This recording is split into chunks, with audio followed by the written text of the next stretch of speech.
There are three kinds of lunatics you see on the battlefield. Those who've completely lost it and are looking for a place to die. The second kind are those driven entirely by bloodlust and rage, charging forward with primal fury. Deep within the misty forest, two soldiers watch in silence as a mysterious cloaked figure on horseback passes by. The cloaked rider holds a rolled scroll, muttering softly under his breath as tension builds. What is he muttering? You're in my way. Move. I said get out of my way, Kinkub. You little bastard. Ignoring the threat, the cloaked figure calmly raises a scroll, preparing to unleash a powerful spell. In an instant, a massive pillar of blue light shoots down from the sky, illuminating the dark woods. What is that? Lightning? A devastating bolt of lightning strikes the ground, obliterating everything in its path with blinding force. Ah, waha, hilk. The ancient mystery wishes to know your true identity. Ritsuki Kadoyama, computer engineering, accepted. The very moment I received my college acceptance letter. But right at that peak of joy, a truck barreled down on me from behind, its horn blaring in the darkness. I died. What a shitty life. I thought my campus life was finally about to begin. To think I'd just die in the street like this. My phone lay shattered on the asphalt, displaying the dream that was cut short in an instant. When I opened my eyes again, I'd been reborn as a tiny, helpless infant. Unbelievable. A black-haired child? Living as imperial farmers, my family was predictably dirt poor. Among a family of redheads, I stood out completely with my pitch-black hair. With nothing to our name, my sister and I had to rely on catching wild fish just to get a decent meal. Whoa, a crow. Gross. Those bastards. It's not like I wanted to be born with black hair either. To hell with the Middle Ages. I finally get reincarnated and I'm stuck living in total poverty. But then, a strange light suddenly reflected in my eyes, sparking a glimmer of hope. Is this finally my status window? Ian Raven. I gulped nervously, waiting to see what incredible powers had been bestowed upon me. God damn it. Well, even if a status window did show up, it's not like I can do anything. I slave away in the fields every day, but I'm still drowning in debt with nothing to show for it. I'm just following in my parents' footsteps. No matter how hard I work, I'm trapped in a cycle of endless poverty with no escape in sight. I can't even dream of being anything but a peasant. I don't even have the chance to learn anything new. In this world, your birth dictates your fate, leaving no room to choose who you want to be. I have the confidence to do anything well, as long as I actually study, but without resources, even the most brilliant mind remains useless, forever locked away. I wonder if there's a place somewhere that would just take care of me. As I sighed over my situation, I noticed my little sister staring intently at my food, drool dripping from her mouth. Here, eat this too. All right, let's go. Don't wander off too far. She happily munched on some wild berries she found nearby, her face covered in red juice. I feel like I only just taught her the word dessert the other day. She's growing up so fast. Suddenly, a rustling sound in the nearby bushes catches my attention, and my eyes widen in shock. Looming in the shadows of the dense forest is the massive, dark silhouette of a wild bear. I freeze in absolute terror as the beast steps forward right in front of me and my little sister. My heart drops instantly. We're completely defenseless out here. The massive beast rears up, letting out a deafening roar that shakes the entire forest. Instinct takes over. I immediately turn to shield my sister as the giant beast swings its razor-sharp claws down upon us. Squeezing my eyes shut, I brace for the fatal blow, holding my sister as tightly as I can. But the blow never lands. Instead, a sudden crackle of blue energy bursts forth, striking the bear dead center. With a massive thud, the colossal beast collapses onto the forest floor, completely defeated in an instant. Oh dear. A calm voice echoes through the rising dust, catching my attention. Maybe I went a bit overboard. Hello there, little one. The dust clears to reveal an elegant woman with round glasses smiling warmly down at us. Did she just take down that massive bear in a single strike? Who on earth is she? She places her hand gently on her chest, her eyes sparkling with intellect and warmth. A mage? What's a powerful person like her doing in a backwater town like this? I stand there frozen, unable to find my words as I stare at the incredible person standing before me. I'm looking for a black-haired boy who lives in this town. She pauses, her eyes locking onto my pitch-black hair. Could it be you? Me? I point to myself in utter disbelief. Find a black-haired boy in the Feldenberg fief of Kolbrun. Eyes filled with a mix of curiosity and fear, and such a lively, cute aura. So this is the one I should take as my disciple? Honestly, these chronomancers, she sighs, laughing heartily with her arms crossed. I'd heard all mages were terrifying eccentrics, but she's actually really kind. That power earlier, it was incredible magic. I mean, she wiped out that bear in a single hit. Miss Mage, can I ask you something? I gulped nervously, gathering my courage to ask the one question that could change my entire future. She grins and gestures for me to speak, curiosity shining in her eyes. Tell me, what is it you want to ask? Anyone can master magic, after all. Anyone. Could I actually do it too? She gently places her hand on my head, smiling warmly as if she already knows what I'm about to ask. You can become a mage too, Ian. She extends her hand to me, offering a warm invitation. I stare at her open hand, my heart pounding rapidly in my chest. This is it. This could be my chance to change my life. A path beyond being a peasant is finally opening up. Under the bright blue sky, her workshop stands proudly atop a steep cliff, surrounded by a sea of clouds. My excitement quickly turns to pure shock as she drops a massive ancient textbook right in front of me. The heavy leather cover is adorned with intricate golden runes, radiating a mysterious magical aura. Your parents and the Lord gave you their permission after all. I'm ready for this. All right, let's get started. Yes, Master. Moronius 1. In progress. Day after day, I bury myself in the endless stacks of books, memorizing every complex magic syllable. Moronius 27 in progress. Ka, Ruru, Ham, Funo. Moronius 53 in progress. Tujabel, Luce, Korg, Hina. Moronius 99 in progress. Moronius 100 complete ability to perfectly utilize the official magic language of great mages. 7. That marks the end of your theoretical studies. Let's move on to the next step. Yes, Master. Ian Raven. Novice mage skill, magic language, the ability to manipulate magical languages. High above the clouds, atop a steep cliff, the wind howls fiercely. Where? Wait, Master, aren't you moving a bit too fast? All I've learned in the last 6 years is Moronius. Help me. Listen for the voices. Bracing himself against the rushing wind, I tried desperately to focus amidst the panic. What voices are you supposed to hear out here? I can't hear anything but the sound of wind. A human! It's a human! He's flying! He's just like us, isn't he? Huh? Suddenly, the gusty winds begin to gather around me, forming a protective spiral that slows my descent. New skill acquired. Skill, aeromancy, the ability to manipulate wind magic. Sensing the breeze, I safely touch down back on solid ground. That's right! You can hear that voice, can't you? Listen to your heart's content. A mage gains power by communicating with the mysteries of all things. She smiles warmly, proud of my rapid progress. Magic. It's time to listen for the next mystery. Master, leave it to me. Without a moment's delay, she points towards a nearby lake, indicating my next challenge. Get out, you're polluting the water. Gurgle, glub, glub, a silent exchange. Next, cryomancy. Human, your body is freezing cold.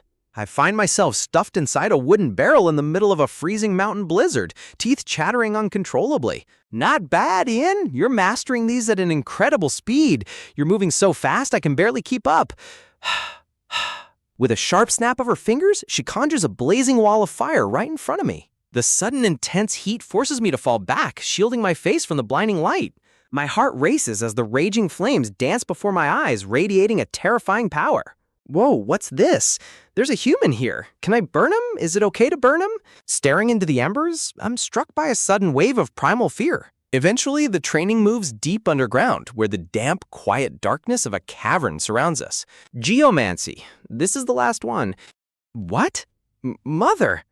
I stand in silence, trying to decipher the faint whispers of the earth beneath my feet. Maybe I need more training in other areas first. Bonus, skill points. Use points to increase magic proficiency. Available points, 1. I really am a cheap player in this world. I can't understand a word it's saying right now. I casually tap the screen, spending my newly acquired points to boost my magical affinity. Lava flows beneath this ground. It erupts when the earth shakes, so be careful. The narrow cavern path stretches endlessly into the dark abyss. Fire, burn. With my torch illuminating the damp stone walls, I carefully navigate the dark path. Suddenly, a chilling sensation runs down my spine as a strange presence fills the quiet cavern.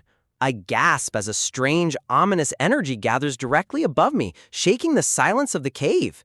I need to attend the next Pyromancer Council. Master, Ian runs eagerly toward his mentor. You succeeded, she exclaims, turning around to face him. Yes, I even learned shadow magic from the darkness, Ian replies with a proud, bright grin. What? She gasps, completely taken aback. He smiles confidently, unaware of the shock he's caused. He means he actually heard that timid, shy, Voice of darkness, she thinks, staring at him in disbelief. Master, are you okay? Ian asks, noticing her stunned expression. Ian looks at his master with concern, wondering why she seems so completely frozen. She stares at him in silence, her mind racing with disbelief at her disciple's unbelievable talent. Sure, where are we going next? Ian asks, but his master gently interrupts. That's not what I meant. I'm saying this is where we part ways. Go to Chronolique and attend the Space-Time Mage Council. She smiles warmly down at him, ready to send him off on his own path. Space-time magic all of a sudden? Ian asks, utterly confused. She laughs heartily, affectionately patting his head to reassure him. Ian has an innate mystery affinity, she notes silently. He'll eventually be able to command time itself. Ian scratches his head in embarrassment, a slight blush on his face from his master's warm praise. Well then, in 3 years, let's meet in Dranheim, she waves cheerfully as she begins to fade away. Great deals here, get 'em while they're cheap. In a bustling town bathed in the warm, golden light of the setting sun, merchants shout to attract customers. Come take a look, only the finest goods right here.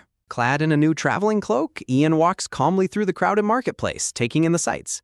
A gentle smile plays on his lips as he steps forward into this next chapter of his journey. Anyone heading north? I'm looking for travel companions, a merchant calls out to the crowd. They said the Space-Time Sorcerer's Council was also being held in the north, but I don't have anything else to do. Might as well check it out. Later that night, Ian joins a group of travelers and guards sitting around a warm, crackling campfire in the woods. He sits quietly, holding a wooden bowl as he listens to the conversations around him. Is this your first time traveling north? Asks Leek, master of the Rabbit-Foot Merchant Guild. Leek sits beside Ian on the log, striking up a conversation about the long road ahead. Dragon Mountain? Ian repeats, intrigued. Yeah, on this mountain, Leek explains, his voice dropping. Real drakes show up. Do you know how to fight, or are you good at dodging? Leek asks, throwing a friendly arm over Ian's shoulder. You're useless. What's your job? Leek asks, looking disappointed. I'm a mage, Ian replies sheepishly, scratching his head. A mage? You're a mage, sir? Leek screams, leaping back in absolute shock. A quiet, hooded traveler sitting nearby turns her head, listening in. Is that really true? Leek asks loudly. The hooded girl's golden eyes widen slightly in surprise beneath her cloak. The nearby guards freeze, staring at Ian with their mouths wide open in utter disbelief. Is there a problem? Ian asks, sweating nervously. What's with this tension? No, I'm fine, Leek stammers, immediately taking on a submissive and overly respectful posture. Ian can only sweat drop as Leek quickly scurries away to whisper to the other camp members. Sensing a sudden shift in the atmosphere, Ian looks up, his expression turning serious. Don't make me laugh, one of the guards snickers. A wimp like him? If he's a mage, then any stray dog is one too, the guards mock. What's their deal? Ian thinks, annoyed. Listen, the hooded girl says, approaching Ian quietly. Leaning in close, she whispers softly into Ian's ear, catching him off guard. Put them in their place? Ian repeats, looking over at the mysterious girl who just sat down next to him. Nearby, the guards continue to laugh and mock Ian, completely unaware of the conversation. She looks at him with intense golden eyes, silently pleading for him to act. Ian stares back in surprise, sweating nervously at her sudden suggestion.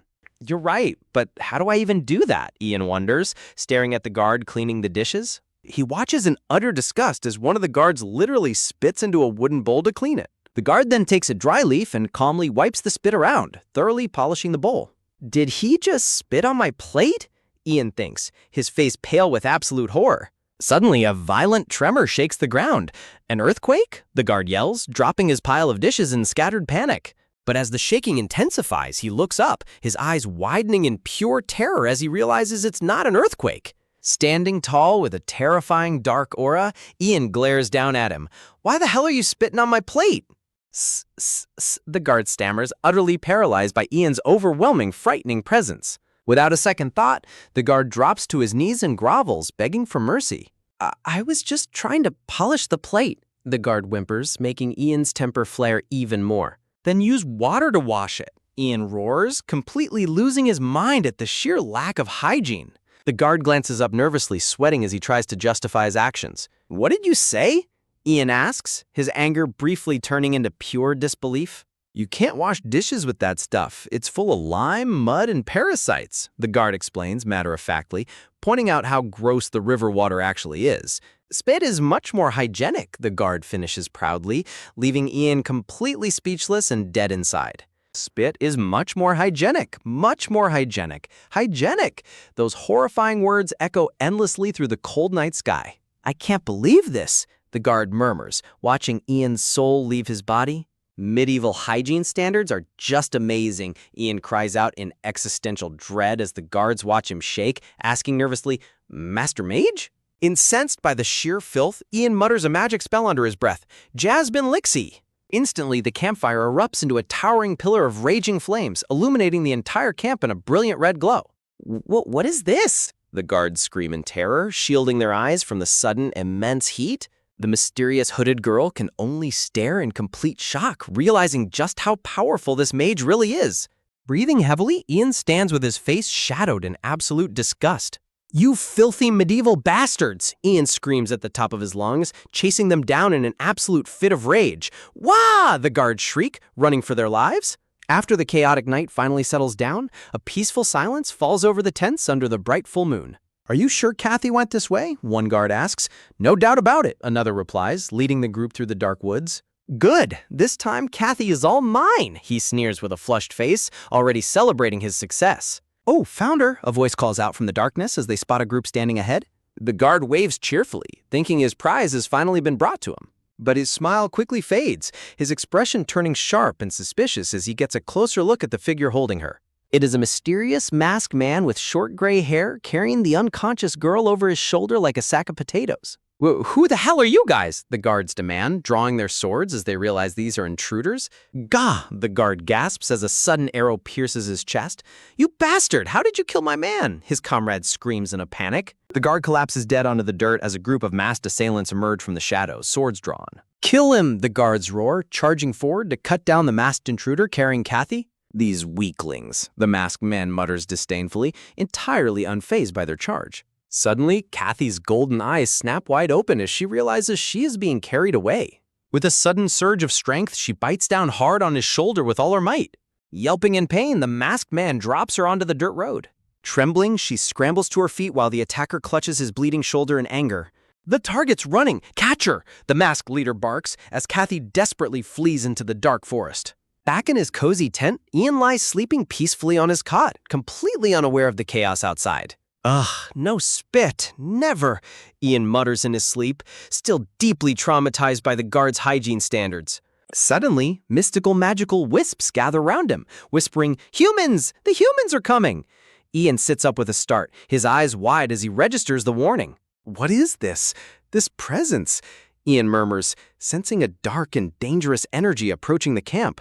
Great mage, Ian is called by someone. We have a problem, Leek screams frantically as he runs out in a panic. A loud clanging alarm rings through the cold night air under the bright full moon. In the dark forest, a fierce battle erupts as the merchant guards clash with the masked intruders. Gah! The guard groans as he is ruthlessly cut down by the attacker's blade. I don't care if you killed them all, the leader barks, stepping heavily on the back of a fallen guard. Just find the woman, he commands his men, his eyes scanning the chaotic battlefield.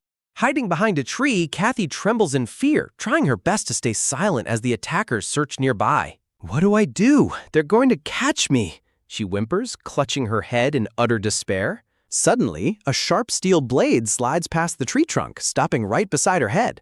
So, you were hiding here? The pursuer sneers.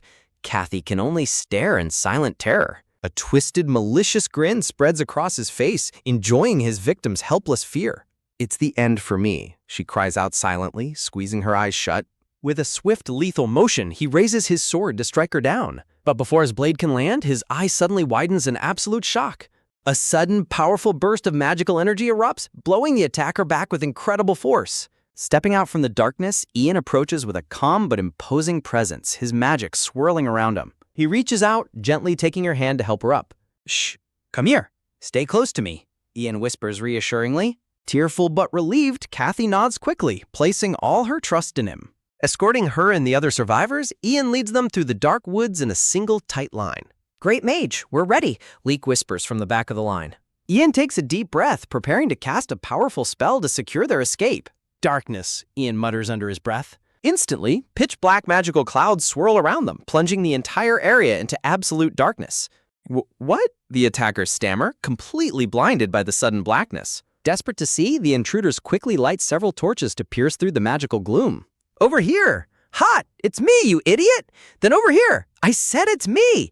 The attackers shout, completely disorganized in the dark. While the enemies scramble blindly, Ian guides his group through the shadows with perfect ease. A system message appears before his eyes. Skill in use activating shadow arts, night vision, grants vision in total darkness. Eek! The survivors gasp as a sudden torchlight illuminates their path. Where do you think you are going? The attacker roars, raising his sword to strike. Please, have mercy. Leek begs, shrinking back in terror. Scorching fire, Ian commands, his eye glowing with brilliant blue magic. Ag! The attacker screams as he is instantly engulfed in a blazing inferno. The charred attacker collapses onto the dirt, completely defeated by Ian's overwhelming magic. Seeing their comrade defeated so easily, the remaining attackers hesitate, sweating nervously as they hold their ground. This should scare them off, Ian thinks, staring them down with cold, piercing eyes.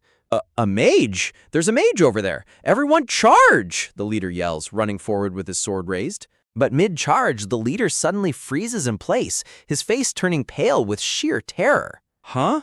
The leader mutters, completely paralyzed as a gargantuan shadow looms behind him. Wah! A horrific scream echoes through the forest as blood splatters across the dark sky. Everyone freezes in absolute silence, their faces pale with shock as they witness the terrifying creature. Ian's jaw drops, his eyes wide with horror at the massive threat that has suddenly appeared. A drake? Ian mutters, staring up at the colossal beast. The remaining attackers gasp in horror as the beast effortlessly devours one of their own. The surviving attackers scream, completely abandoning their mission and fleeing for their lives. Great mage. Dragon?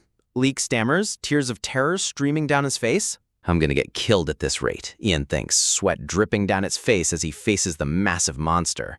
Suddenly, a mystical blue window appears in front of him. You have witnessed a primordial mystery, leaving Ian completely stunned. A glowing blue system notification appears before him. Skill in use, activating shadow arts, night vision, grants vision in total darkness. Staring up at the giant beast, a new system prompt pops up. Summoning? Ian sweats nervously as a sudden thought crosses his mind. Wait, does that mean the drake is one too? He recalls the bizarre trials he had to go through in this world. Is it the same as the other mysteries I've encountered? He shivers, remembering the absolute nightmare of being stuck inside a wooden barrel in freezing snow. Ian clenches his fist tightly as he comes to a decision. If that's the case, the terrifying drake growls softly, fresh blood still dripping from its massive fangs. Standing protectively in front of Kathy and the terrified merchants, Ian braces himself. Eek! Help! The merchants whimper behind him. The beast lets out a menacing rumble, looming over them like an unstoppable wall of scales. It's okay, I can do this, Ian mutters, desperately trying to keep his composure. Suddenly, a powerful surge of blue magic erupts around him.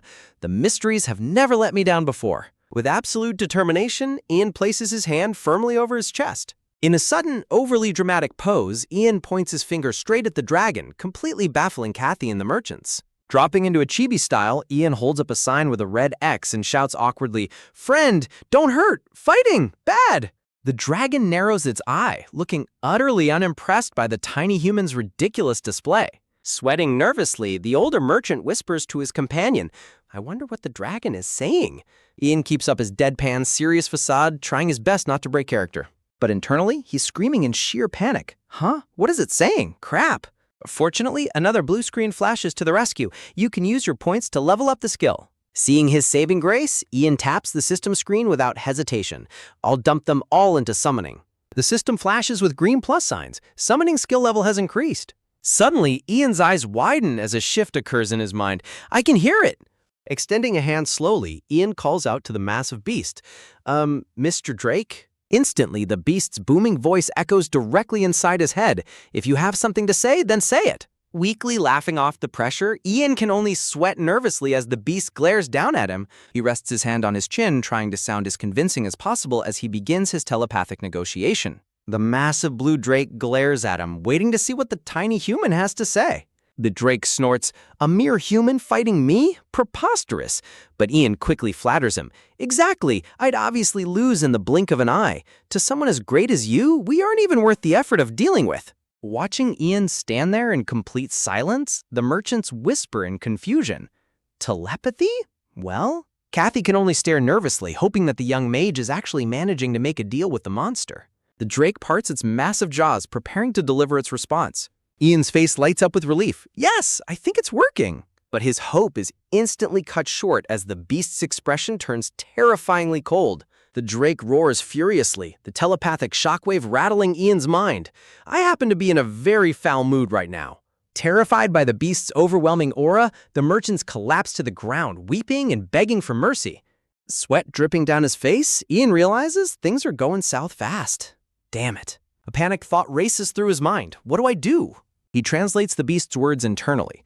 Basically, he's telling us to get lost. The colossal monster glares down with murderous intent, ready to crush them like bugs. No choice then, Ian thinks, his resolve hardening.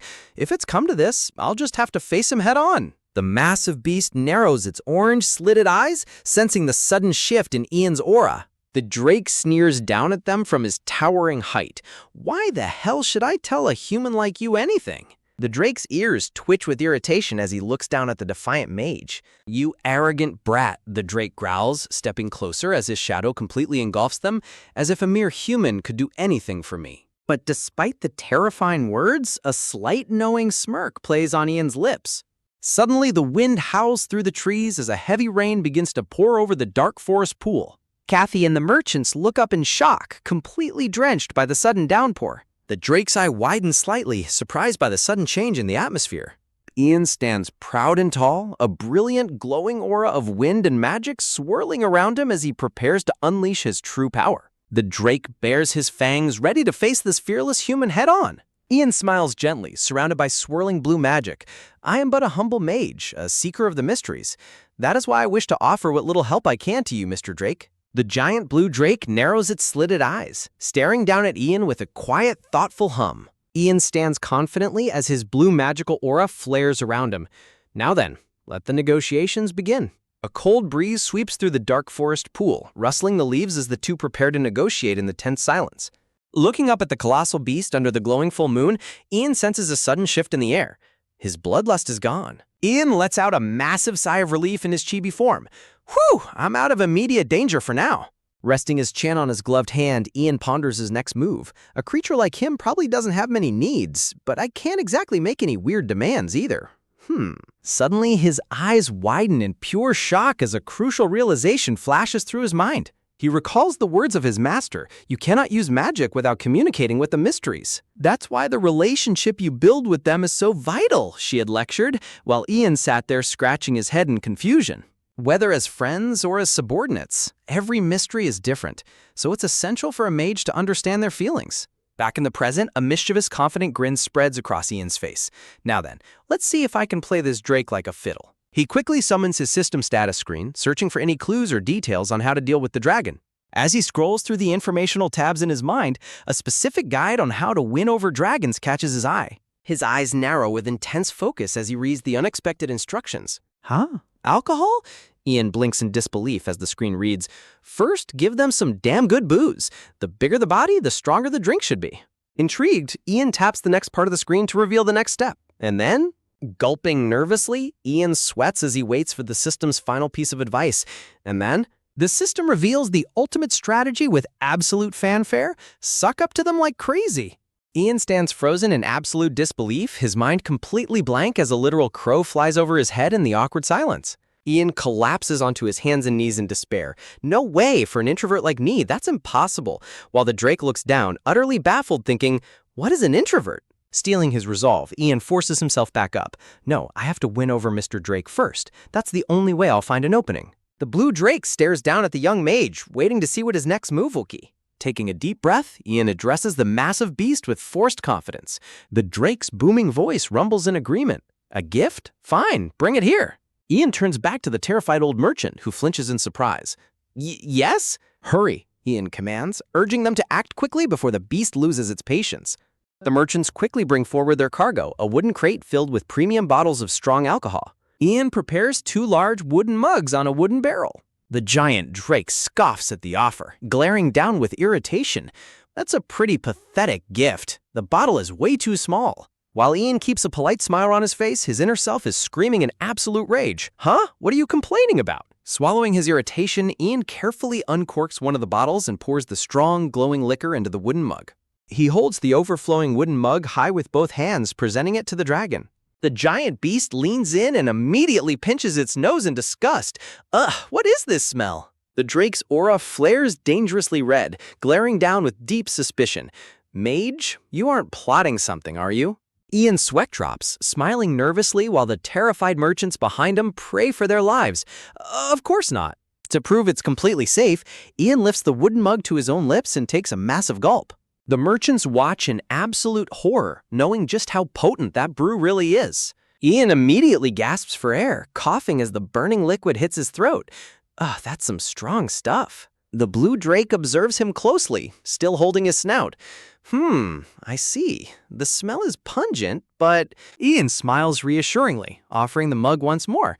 I'm sure you'll find it to your liking. Very carefully, the colossal beast reaches down and pinches the tiny wooden mug between its massive talons. The drake tilts its massive head, sticking out its tongue to take a tentative taste of the strong liquor. The merchants squeeze their eyes shut and pray, waiting for the beast's reaction in absolute suspense. Instantly, a deep red blush spreads across the dragon's scaled face as the intense, rich flavor hits its tongue. The drake sits back, crossing its arms and trying to play it cool. It's not exactly delicious, but Ian's sharp eyes catch the telltale signs of the dragon's secret delight. Seizing the opportunity, Ian brightly offers another premium bottle. Have another! This one is even better. The drake's ears perk up. Is that so? Within minutes, the drake is completely let loose, happily chugging a whole barrel of booze with a joyous shout. Woo! I like it, the dragon roars happily, while a thoroughly exhausted Ian sits down on a barrel, wiping the sweat from his forehead. Ian stares at the empty barrels in disbelief. 7 barrels in, and the beast hasn't even passed out yet. Ian can only look on in absolute awe, giving a dry thumbs up. This guy, he's a total heavyweight. Ian takes another gulp, realization washing over him. This isn't working. There's no alcohol left in the wagon. Suddenly, the drake's deep voice snaps him out of his thoughts. Human, you asked me earlier, didn't you? Ian looks up nervously. Yes. Ian blinks in confusion as a giant, teary-eyed blush creeps onto the beast's face. Why is he suddenly getting sentimental? The drake begins to pour his heart out. My nest is in a bad spot. It's smaller than the others. The drake weeps, remembering his lost love. Even so, she told me it was cozy. Ian stands there completely petrified in disbelief. He had a girlfriend? With that face? The drake sniffles, continuing his tragic tale, but unknown to me. Everyone started making fun of her. Ian's eyes widen with sympathy as he listens. The massive beast trembles with raw emotion. I felt so guilty that the drake lets out a heartbroken, earth-shattering roar. I broke up with her. In the distance, the resting merchants bolt upright, screaming, "What the?" Wah! The dragon wails at the top of his lungs, while Ian can only sit there with a weary, painful groan. Ugh. The poor merchants are completely spent, their souls literally escaping their bodies from the sheer shock of it all. Ian lowers his head, putting on his best tragic, empathetic expression to seal the deal. But behind his sad mask, his brain is working overtime. Wait a second, if I play this right, the colossal beast tilts its head, completely baffled by the young mage's sudden silence.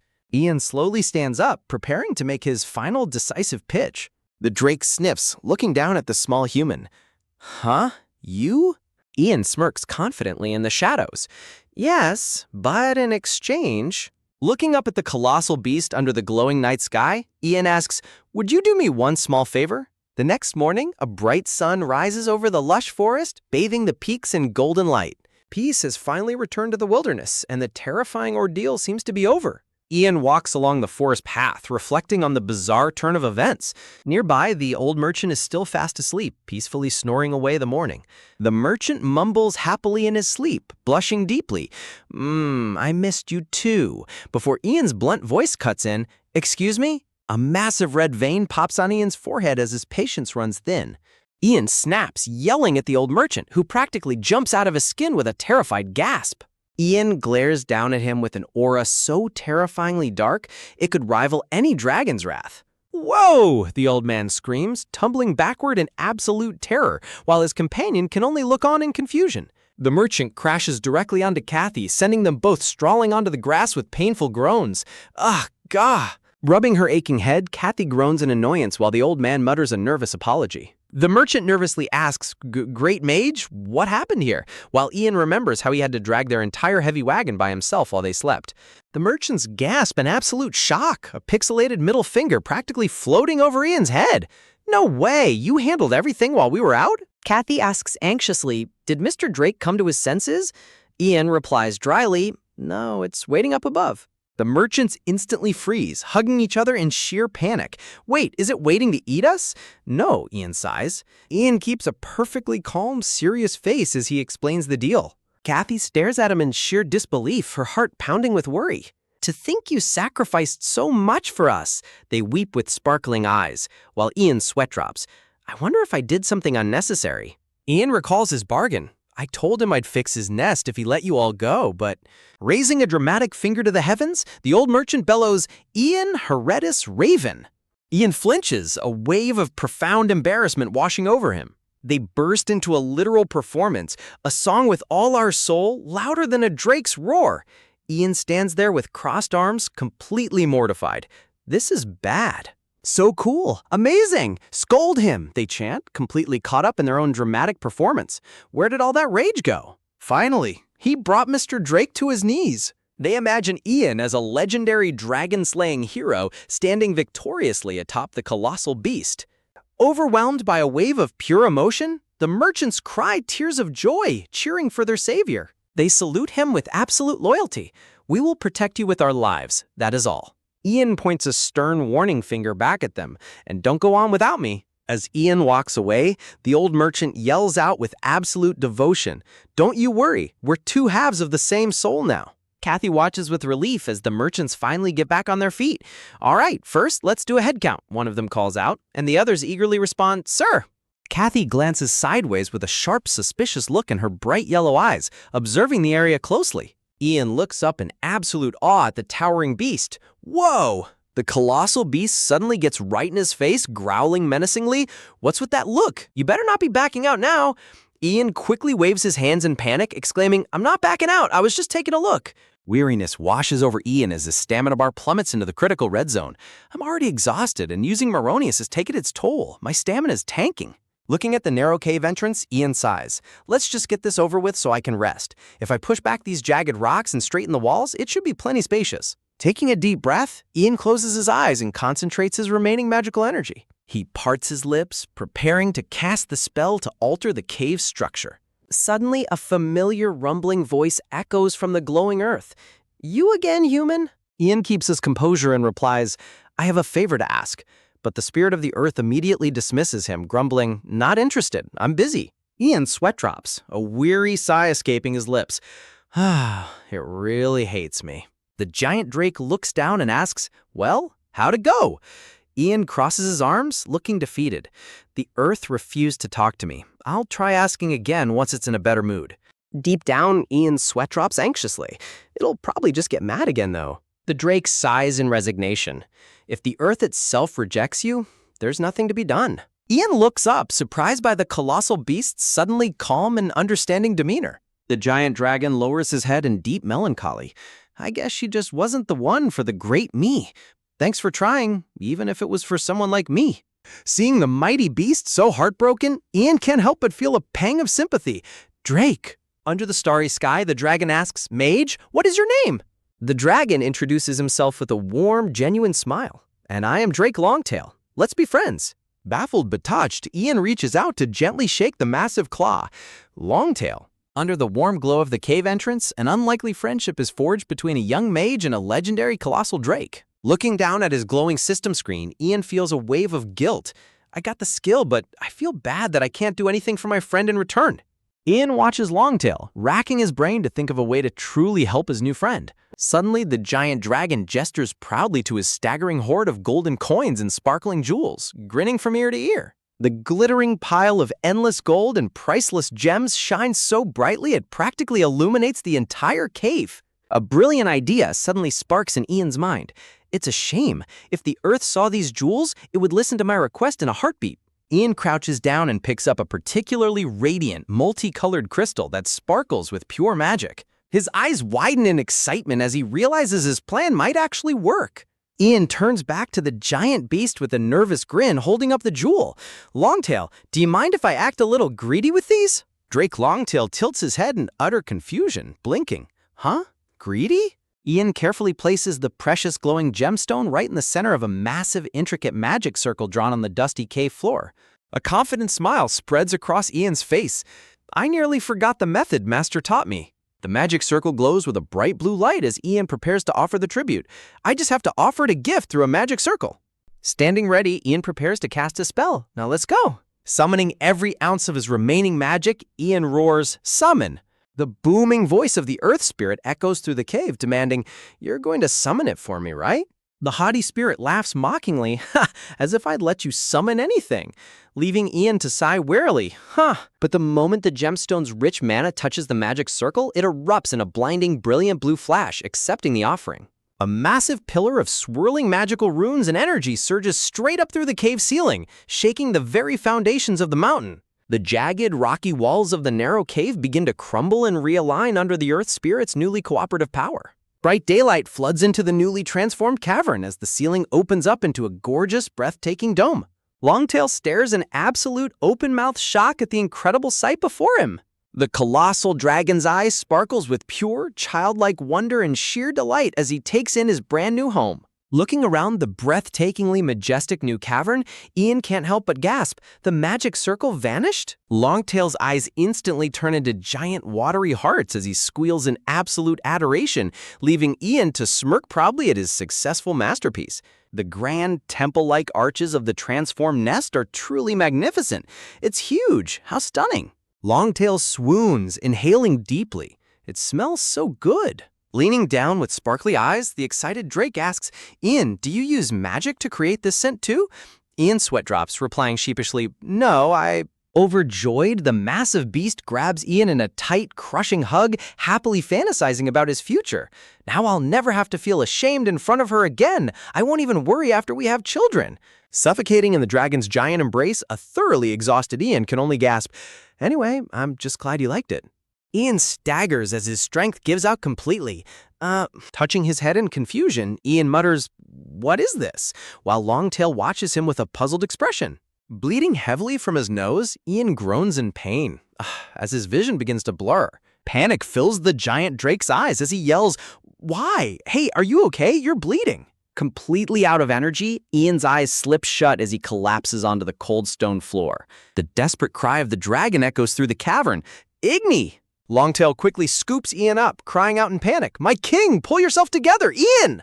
Holding the unconscious mage gently in his massive claw, the dragon whimpers anxiously, "Oh no, what should I do?" Hearing footsteps approaching, Longtail snaps his head toward the entrance and roars, "Mage!" Kathy bursts into the cavern, running at full speed with a panicked expression. The giant Drake freezes, staring at her with wide, stunned eyes. Kathy skids to a sudden halt, her eyes widening in absolute shock as she takes in the scene. She finds herself standing face to face with the legendary colossal beast who is cradling the unconscious Ian in his hand. Ian lies completely unresponsive, safely nestled within the giant dragon's claw. Sensing a potential threat, Longtail growls deeply at Kathy, his glowing yellow eyes narrowing menacingly. Gull. Terrified, Kathy holds up her hands in panic, pleading, "Oh, wait, Drake, please listen to me." She flails her arms wildly, trying to communicate with the massive beast and explain that she means no harm. Smiling nervously, Kathy raises her arms above her head to form a giant OK sign, desperately hoping the dragon understands. Longtail tilts his head in complete bewilderment, having absolutely no idea what her strange gestures mean. Kathy lets out a heavy sigh of defeat, realizing her frantic hand gestures aren't working at all. Inside the quiet temple, an exhausted Ian slowly begins to regain consciousness, sitting up with a groggy groan. Outside, the full moon shines brightly in the starry night sky, while a single candle softly illuminates the stone walls of the cavern. Ian lies asleep, breathing softly as he rests after the intense strain on his mana. Still half asleep, Ian's hand instinctively reaches out across the ground, groggily muttering, "My phone." His fingers brush against something warm and delicate, resting gently on top of a soft hand. Feeling the unusual texture, Ian wonders sleepily, "Wait, why is my phone so soft? Did it turn into a gummy or something?" He gently squeezes the hand, completely dazed. It's so squishy, like a cat's. Suddenly, a jolt of realization hits him, and his eyes snap wide open in pure shock. To his absolute horror, Ian realizes he is lying on Kathy's lap, holding her hand while using her as a pillow. Ian scrambles backward in a frantic panic, his face flushing with absolute embarrassment. Kathy looks down at her hand, completely flustered as she mutters, "My smartphone is touching me," while Ian can only stare in sheer, speechless panic. An awkward silence settles between them as Ian sits on the floor trying to process the incredibly embarrassing situation. Rubbing his aching head, Ian tries to change the subject. Right, I passed out, didn't I? He recalls the events leading up to his collapse. I tried to talk to Drake, got a nosebleed, and forced my summoning arts level up. Kathy tilts her head, staring at him with a puzzled look. Overwhelmed by shame, Ian pulls his blue cloak over his head to hide his blushing face. This is so embarrassing. Trying to break the tension, Kathy mentions the dragon. I don't know, he just left all of a sudden. Ian imagines Drake proudly showing off his new nest to his dragon mate. I didn't expect him to be that happy about it. Waving his hand dismissively, Ian reassures her. Don't worry about it, I'm fine. Kathy looks at him skeptically. I doubt Drake would just let you pass. Ian replies, I just told him I was your friend. Yeah. How? Using Maronia's style, Ian asks, leaving Kathy to blink in confusion. What's that? Still groggy, Ian thinks to himself, wait, did he just use machine translation or something? I'm still sleepy. Kathy's expression suddenly turns serious, her lips pressing into a tight line. Sensing the shift in her mood, Ian looks at her and asks, what is it? Lowering her gaze, Kathy speaks in a quiet, trembling voice. Last night's attack? Tears well up in her yellow eyes as she confesses, it happened because of me. Gritting her teeth in deep remorse, she asks, are you surprised? I'm sorry for dragging you into this. Ian scratches his neck, listening quietly to her unexpected confession. He recalls how terrified she was during the ordeal. Is that why she was shaking so much? A single tear slips down Kathy's cheek as she looks up at Ian, completely consumed by guilt and sorrow. Annoyed by her sudden deflection, Ian shoots her a skeptical look. So you're saying you were in league with those bandits? Kathy immediately snaps back in frustration. How can you even say that now? Ian raises a finger to explain his logical reasoning, while Kathy stares at him with an incredibly annoyed, sweat-dropping expression. Looking down with a somber expression, she finally reveals the truth. My name isn't Kathy. Ian looks completely deadpan as he imagines her as a cartoonish, glittering princess holding a magical girl wand. What? He deadpans, thinking to himself, please tell me I'm not dreaming. She places a hand over her chest, declaring her true identity with absolute seriousness.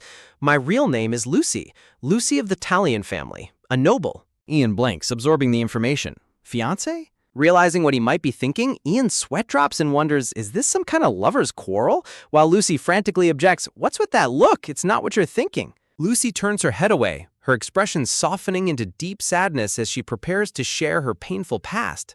She recalls the dark, overwhelming shadow of threat that loomed over her life. Desperate, she reaches out and tightly grabs Ian's hands, pleading, so please, Ian. Clinging to him as her last hope, she begs, help me escape. Startled by her sudden physical contact and intense desperation, Ian looks down at her in shock. Lucy closes her eyes, trembling as the painful memories of her family's downfall wash over her. She begins her story explaining the precarious state of her noble house. We were constantly threatened by outside enemies. A bloody sword stands driven into the cracked ground. At that rate, a territorial war would have destroyed our house. To prevent the ruin, a marriage of convenience was arranged, marked by the loud chiming of cathedral bells. Lucy stands at the altar in a white wedding dress, holding hands with her bridegroom. She describes her fiancé's background. He led the most powerful mercenary group at the time. Remembering how he acted during their initial meetings, she notes, at first, he seemed content with his position as the male heir. Lucy had smiled warmly back then, completely unaware of the malice hidden beneath his charming facade. The wineglass shatters as her fiancé's true colors emerge, but eventually, he began abusing his status to seize power. He indulged in luxury and debauchery, surrounding himself with shadowed figures in his bed. Unable to tolerate his behavior, her family took action. My parents couldn't stay silent any longer. They demanded that the engagement be broken off. But then, a dark, bloody shadow fell over the household. Gritting her teeth, Lucy cries out in absolute agony, "He poisoned my parents!" Ian stands frozen, wide-eyed with shock at the horrific revelation of her parents' murder. Tears stream down Lucy's face as she trembles with rage and grief. He knew he'd lose his power if the engagement was canceled, so he poisoned them to keep them quiet. Ian listens in grim silence, processing the sheer cruelty of her fiancé. Remembering the man's smug portrait, Ian can't help but think, what a total piece of shit. Crazy. Lucy looks up, her voice hollow. If he doesn't marry me, he's just a commoner. He can't inherit the Talion name or my parents' fortune. Ian remains silent, realizing the massive scale of the political conspiracy Lucy is running from. Lucy tightly clutches the fabric of her skirt, her knuckles turning white from the sheer frustration and helplessness she feels. Looking up at Ian with raw vulnerability, she hopes you will understand her plight. Ian contemplates the situation with a serious frown. That's quite a situation. I get why she can't handle this alone. Poisoning his own in-laws just for power? He looks at her shuddering figure, feeling the immense weight of her burden, and now she's being hunted by her own fiancé. I don't even know what to say. This is heavy. Sizing up the situation, Ian sighs mentally. I'll never understand how these medieval nobles think. Tears overflow from Lucy's golden eyes as she squeezes Ian's hand, weeping silently in the quiet temple. Feeling awkward and terribly out of his depth, Ian scratches his cheek with a nervous sweat drop. Lucy looks up with a desperate, pleading gaze, holding her breath as she waits for his response. The tense silence stretches between them as she swallows hard, anxiously awaiting his verdict. Suddenly, a giant red question mark pops up over Ian's head as he looks completely baffled by what she says next. Desperate to win him over, Lucy bursts out with a shocking proposal backed by a glowing, magic-like crest. I'll give you the entire Talion house. A heavy silence falls over the cave once more as they stare at each other, the magnitude of her offer hanging in the air. Ian's eyes widen in sheer disbelief as he processes her words. Does that mean she could even marry me? He imagines himself climbing the grand stairs toward a glowing, holy gate. A commoner's son becoming a holy knight? That's a massive opportunity. But a shadow of doubt crosses his mind as he stares into the dark. But if that happens, I'll become the Ian Elidus Raven I know. Standing before a mirror that reflects his potential future as a legendary archmage, Ian smiles subtly. Living as a hero might be fine, but I was reborn in a fantasy world. A giant magical clock face spins behind his thoughts. Shouldn't I master magic? With his decision made, Ian looks back at her with a determined gaze. Helping Lucy should give me experience as a mage. Ian calculates the benefits of helping her, and I can earn some travel funds. I'll just drive off the pursuers, he plans, and I'll figure out the rest as I go. Lucy looks up in startled surprise, her golden eyes widening as she senses his resolve. Ian crosses his arms and sighs, preparing to deliver his answer. Lucy's eyes fill with tears as she mutters quietly, "Oh, I see," assuming he is going to refuse. Seeing her despair, Ian shifts his posture, getting ready to stand. Scratching the back of his neck, Ian tells her casually, "I'll help you escape." He adds with a serious tone, "But the aftermath is on you," as his image reflects in her wide, shining eyes. Lucy bursts into tears, covering her face as she lets out a heavy sob, leaving a flustered Ian to stammer, "Wait, why are you crying?" "Did I say something wrong?" Ian asks in a panic, reaching out to her. "I meant I'd help you." Before he can finish, Lucy reaches up and tightly clasps his hand with both of hers. Squeezing his hand tightly, she looks up with tears streaming down her face and whispers his name, Ian. Overwhelmed with relief, she leans forward, burying her face against his chest as she continues to weep.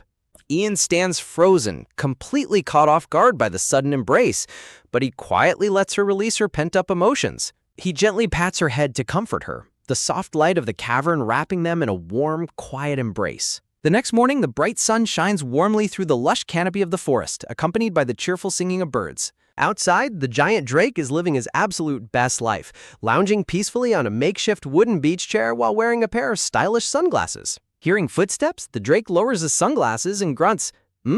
Spotting him, Ian greets the giant beast warmly. "Ah, my friend!" The two heads of the drake turn toward him, curiously asking, "How are you feeling?" Ian waves it off, replying, "Yeah, I'm fine." "The others are waiting," the drake informs them, gesturing toward the trail. "It was nothing," Ian mutters sheepishly, adjusting his bag while Lucy looks on in complete confusion at his bizarre friendship with a drake. Lowering his massive body to the grass, the drake offers, "I'll give you a ride."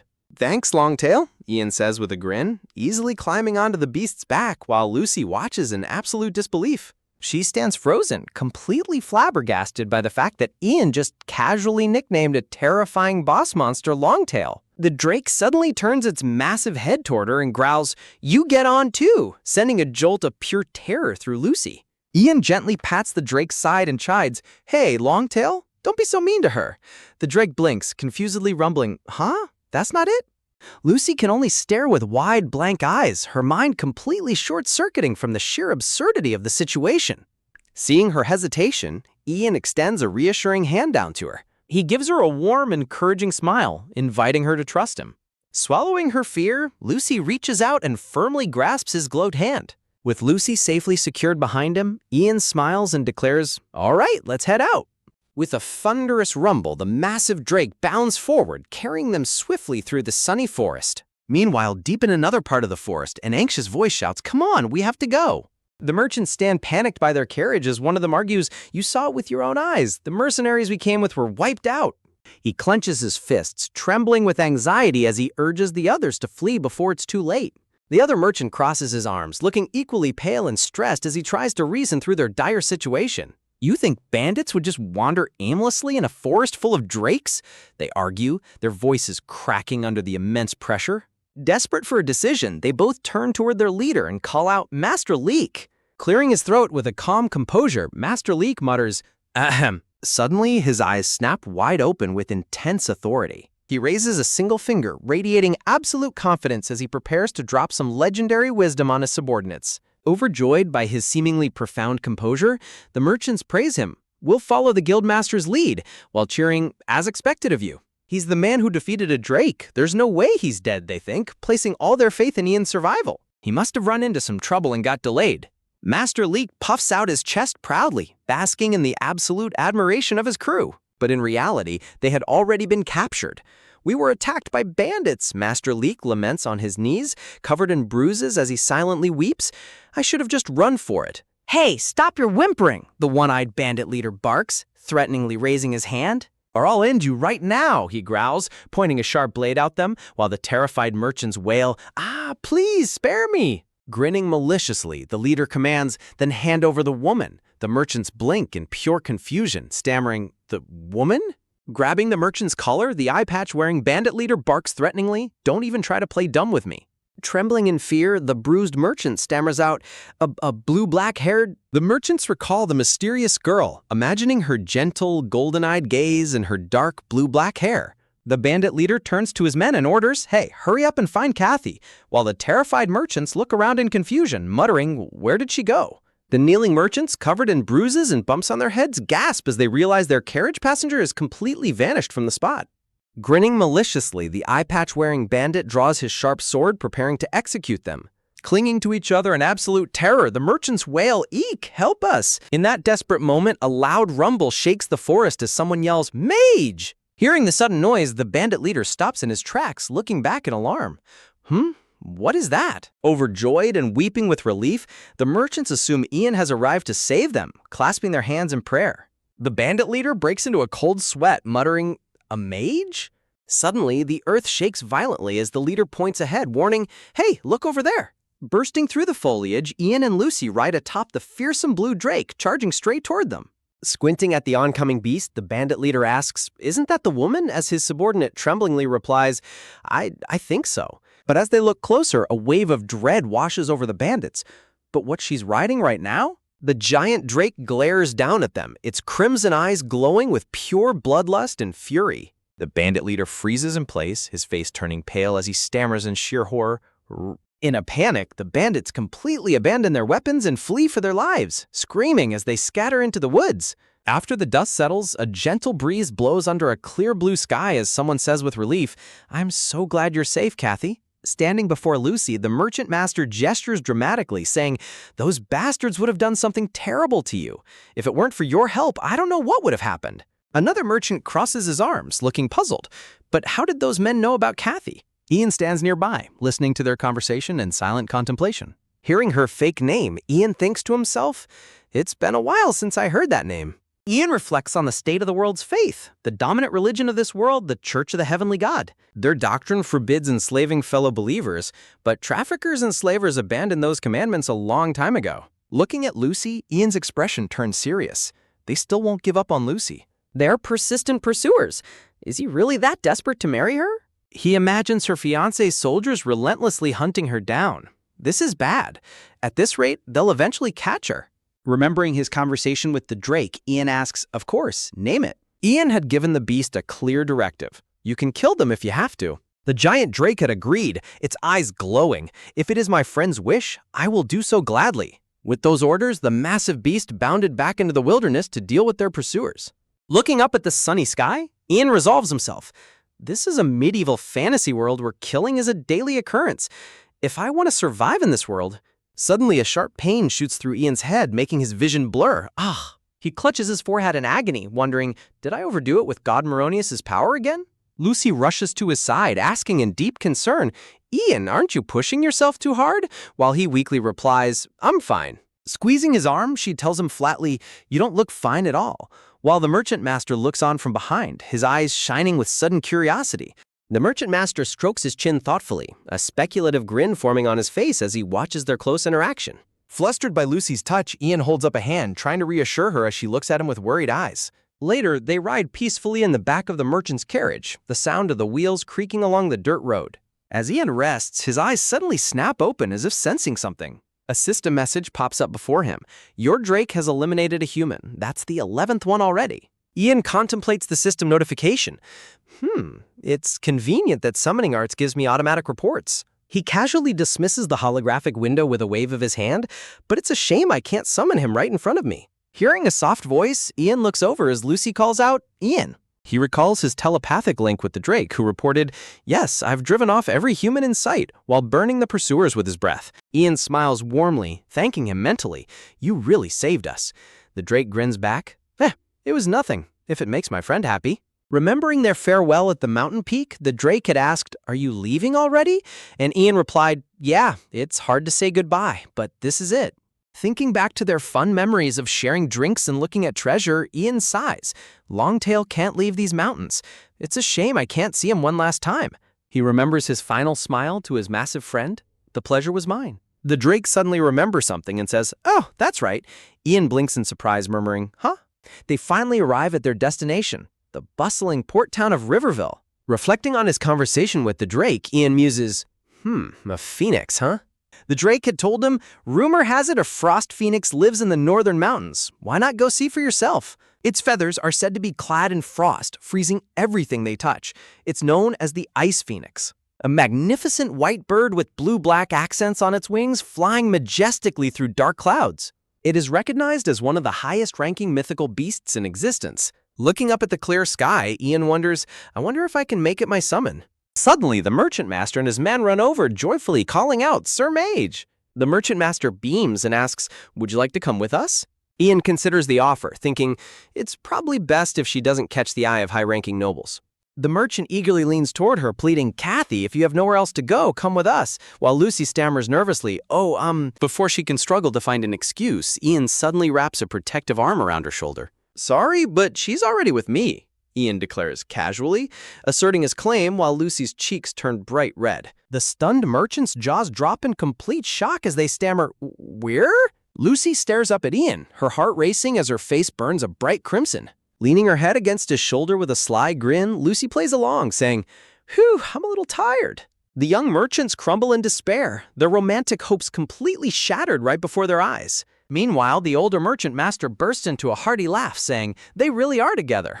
As they walk through the busy streets, a sharp-eyed noble glides past them in the crowd. Lucy giggles and whispers, pretending to be your girlfriend makes things easy. It keeps the idiots away. Ian sighs, Is that so? Lucy asks, how long are you going to keep using polite speech with commoners? To which Ian replies, I am a commoner. I'm just a farmer's son. She counters, but you're a mage now. Ian explains, I want to be like them, someone friendly and respectful. Lucy hums thoughtfully, looking at him with newfound respect. Changing the subject, Ian asks, anyway, what's your plan from here? And Lucy answers, for now I'm going to see Count Katina. Lucy explains, if I explain the situation, he'll help me. Ian remarks, your mother and the Count must have been close. At his words, Lucy's confident expression falters and she breaks into a nervous sweat. Noticing her reaction, Ian warns, if you're not sure they were close, that's a bit risky. Ian asks, is there no one else you can trust besides your uncle? Angered, Lucy shouts back, hey, are you saying you doubt him? There's no one in this world more trustworthy than my uncle. If you say so, Ian relents with a soft sigh. If you're that sure, he must be a good man. Lucy quietens down, looking away as she mutters, he's much better than a total stranger. She quickly brightens up again, teasing, of course, if a mage as great as you were to propose, I wouldn't mind. Ian shuts her down instantly. Stop talking nonsense. Ian reminds her firmly, our contract ends once we meet Count Katina. Lucy pouts, grumbling, aren't you being a bit cold? There are lots of other women in the world, Ian says bluntly, walking ahead. A heavy vein of pure annoyance pops on Lucy's forehead as she glares at his back. Angered by his bluntness, she yells, "You're the worst," while Ian asks in confusion, "Where are you going?" She stomps off in a huff, leaving Ian to watch her with a bewildered look on his face. They step inside a cozy local inn, where the innkeeper warmly greets them. "Welcome." Ian steps up to the counter and says, "We'd like to stay for a few nights. We'll need the bath, too." Ian casually drops a heavy pouch of gold coins onto the wooden counter. The innkeeper's eyes light up as she examines a glittering gold coin, chirping, "It's more than enough. I'll prepare your room immediately." The innkeeper then points toward Lucy and asks, "Will the young lady be bathing as well?" sending Lucy into an instant panic. She quickly crosses her arms to cover herself, backing away in complete embarrassment. Confused by her reaction, Ian deadpans, "Why? Don't tell me you think the water is dirty too." "That's not it at all," she shrieks, her face burning red.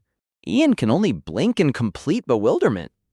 Looking over at the bath area, Ian realizes the horrifying truth of medieval baths. They have absolutely zero privacy. A sudden jolt of realization hits Ian as his eyes widen in shock. Clearing his throat, Ian quickly tells the innkeeper, "Prepare one just for me then." The innkeeper cheerfully makes an okay sign. Letting out a long, exhausted sigh, Lucy pulls down her hood and mutters, "Honestly."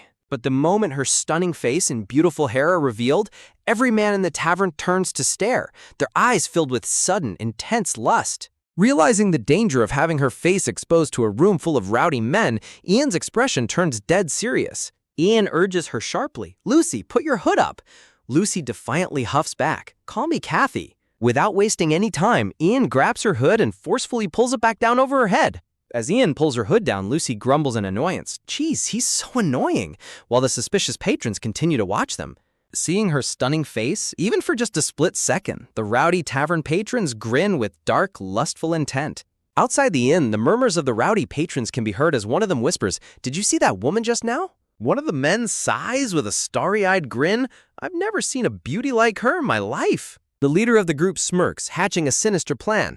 She's only got one person with her, and he's just some scrawny pretty boy. He whispers his dark plot to the others. "What if we snatch her and have some real fun?" One of them eagerly agrees, "I'm in," but they realize, it didn't look like they would stay long. With a devious grin, the leader clenches his fist, declaring, "We'll just have to take her today." Meanwhile, far away at a magnificent, towering castle perched upon the mountain peak, sitting lazily on his grand throne, Baron Katina dismissively waves his hand and tells his subordinate, "Work hard and see that you don't cause any trouble." Bowing deeply to the Baron, the old merchant master from before replies with deep gratitude, "Thank you very much." As he rises, the merchant master schemes to secure his position. "I've heard that if I can get on the Baron's good side, I might even be able to stay in this castle." An idea suddenly sparks in his mind, represented by a glowing light bulb. "I know! Why don't I tell him about the mage?" Noticing the merchant's sudden pause, Baron Katina looks down from his throne and asks, "What is it?" Eagerly putting on a dramatic display of loyalty, the merchant master says, "Out of my deep respect for you, I simply couldn't keep it to myself." Baron Katina is instantly flattered, a satisfied blush and a proud smile spreading across his face as he twirls his mustache.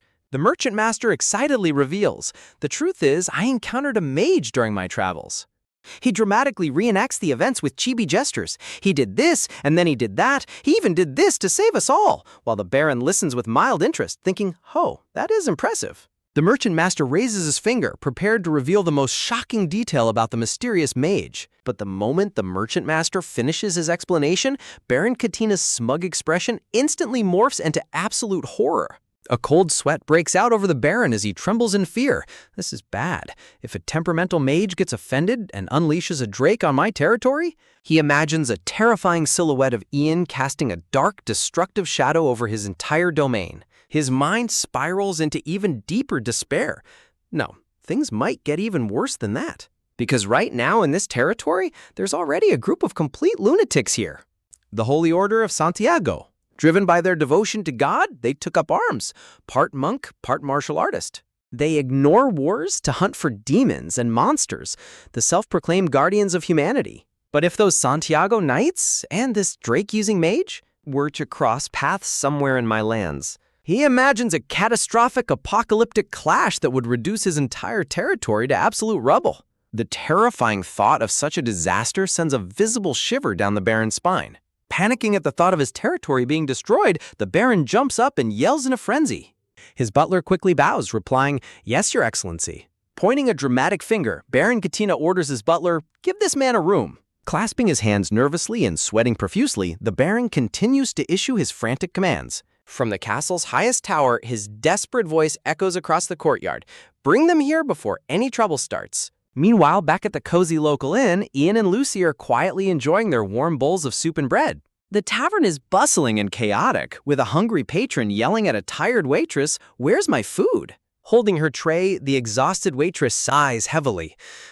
And I haven't even had the bathwater ready yet. Hearing her struggle, Ian stands up from his seat and offers, "I'll handle it myself. I've got this." Ian leans down to whisper to Lucy, letting her know he's going to take care of the bathwater. Left alone at the table, Lucy quietly takes another spoonful of her soup. Seeing that her protector has left her side, the leader of the rowdy patrons grins with a malicious smirk. Deciding it's time to head to her room, Lucy gets up and begins climbing the wooden stairs. She makes her way down the dimly lit hallway, completely unaware of the dark shadow following her.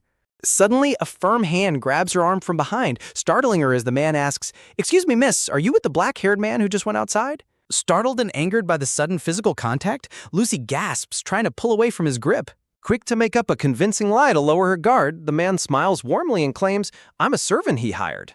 A glinting gold coin lies in the palm of a hand, dropped onto the floor as a distraction.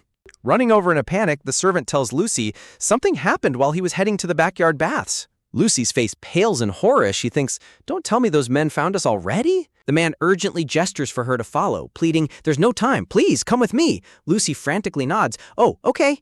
They quickly rush down the wooden stairs, their footsteps echoing through the dark, quiet hallway.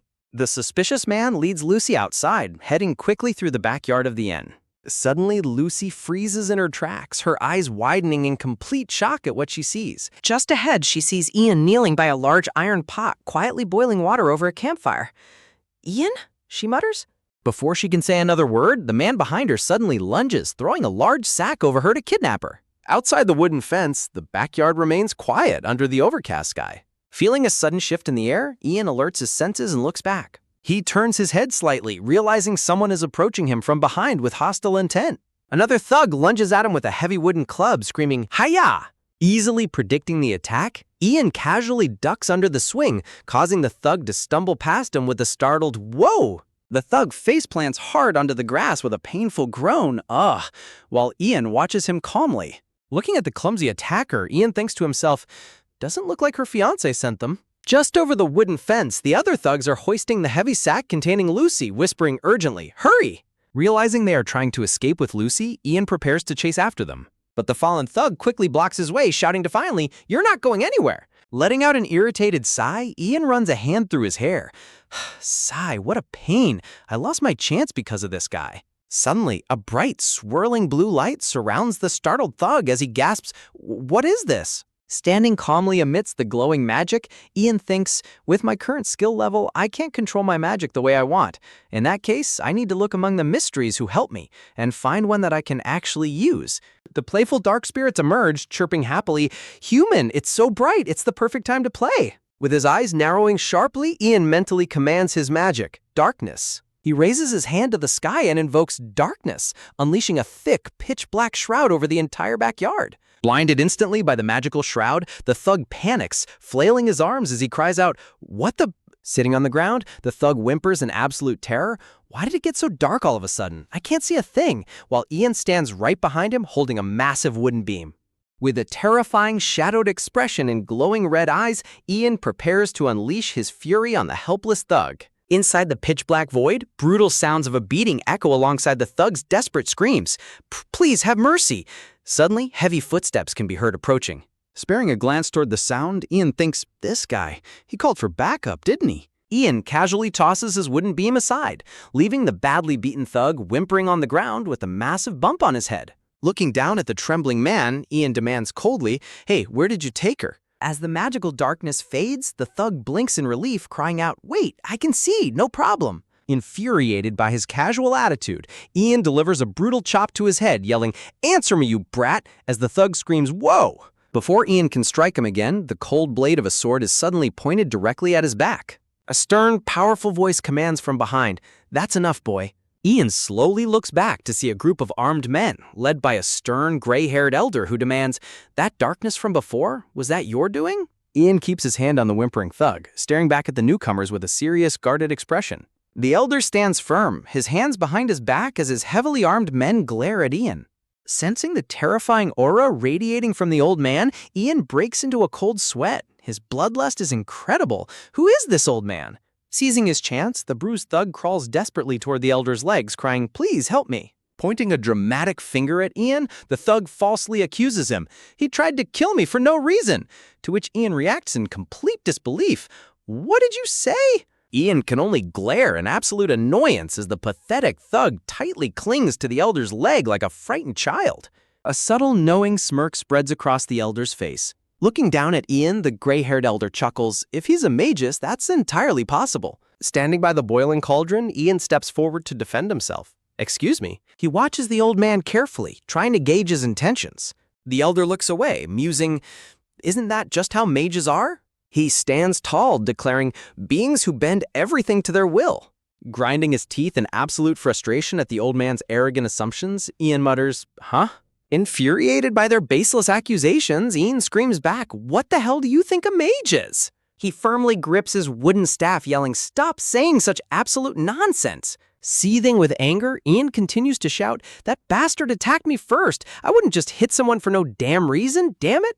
A tense, awkward silence falls over the backyard as the group of heavily armed knights stares blankly at the screaming youth. Suddenly realizing what he just did, a cold sweat breaks out over Ian's face. Crap, I lost my cool and started shouting. If that old man gets pissed and starts swinging a sword?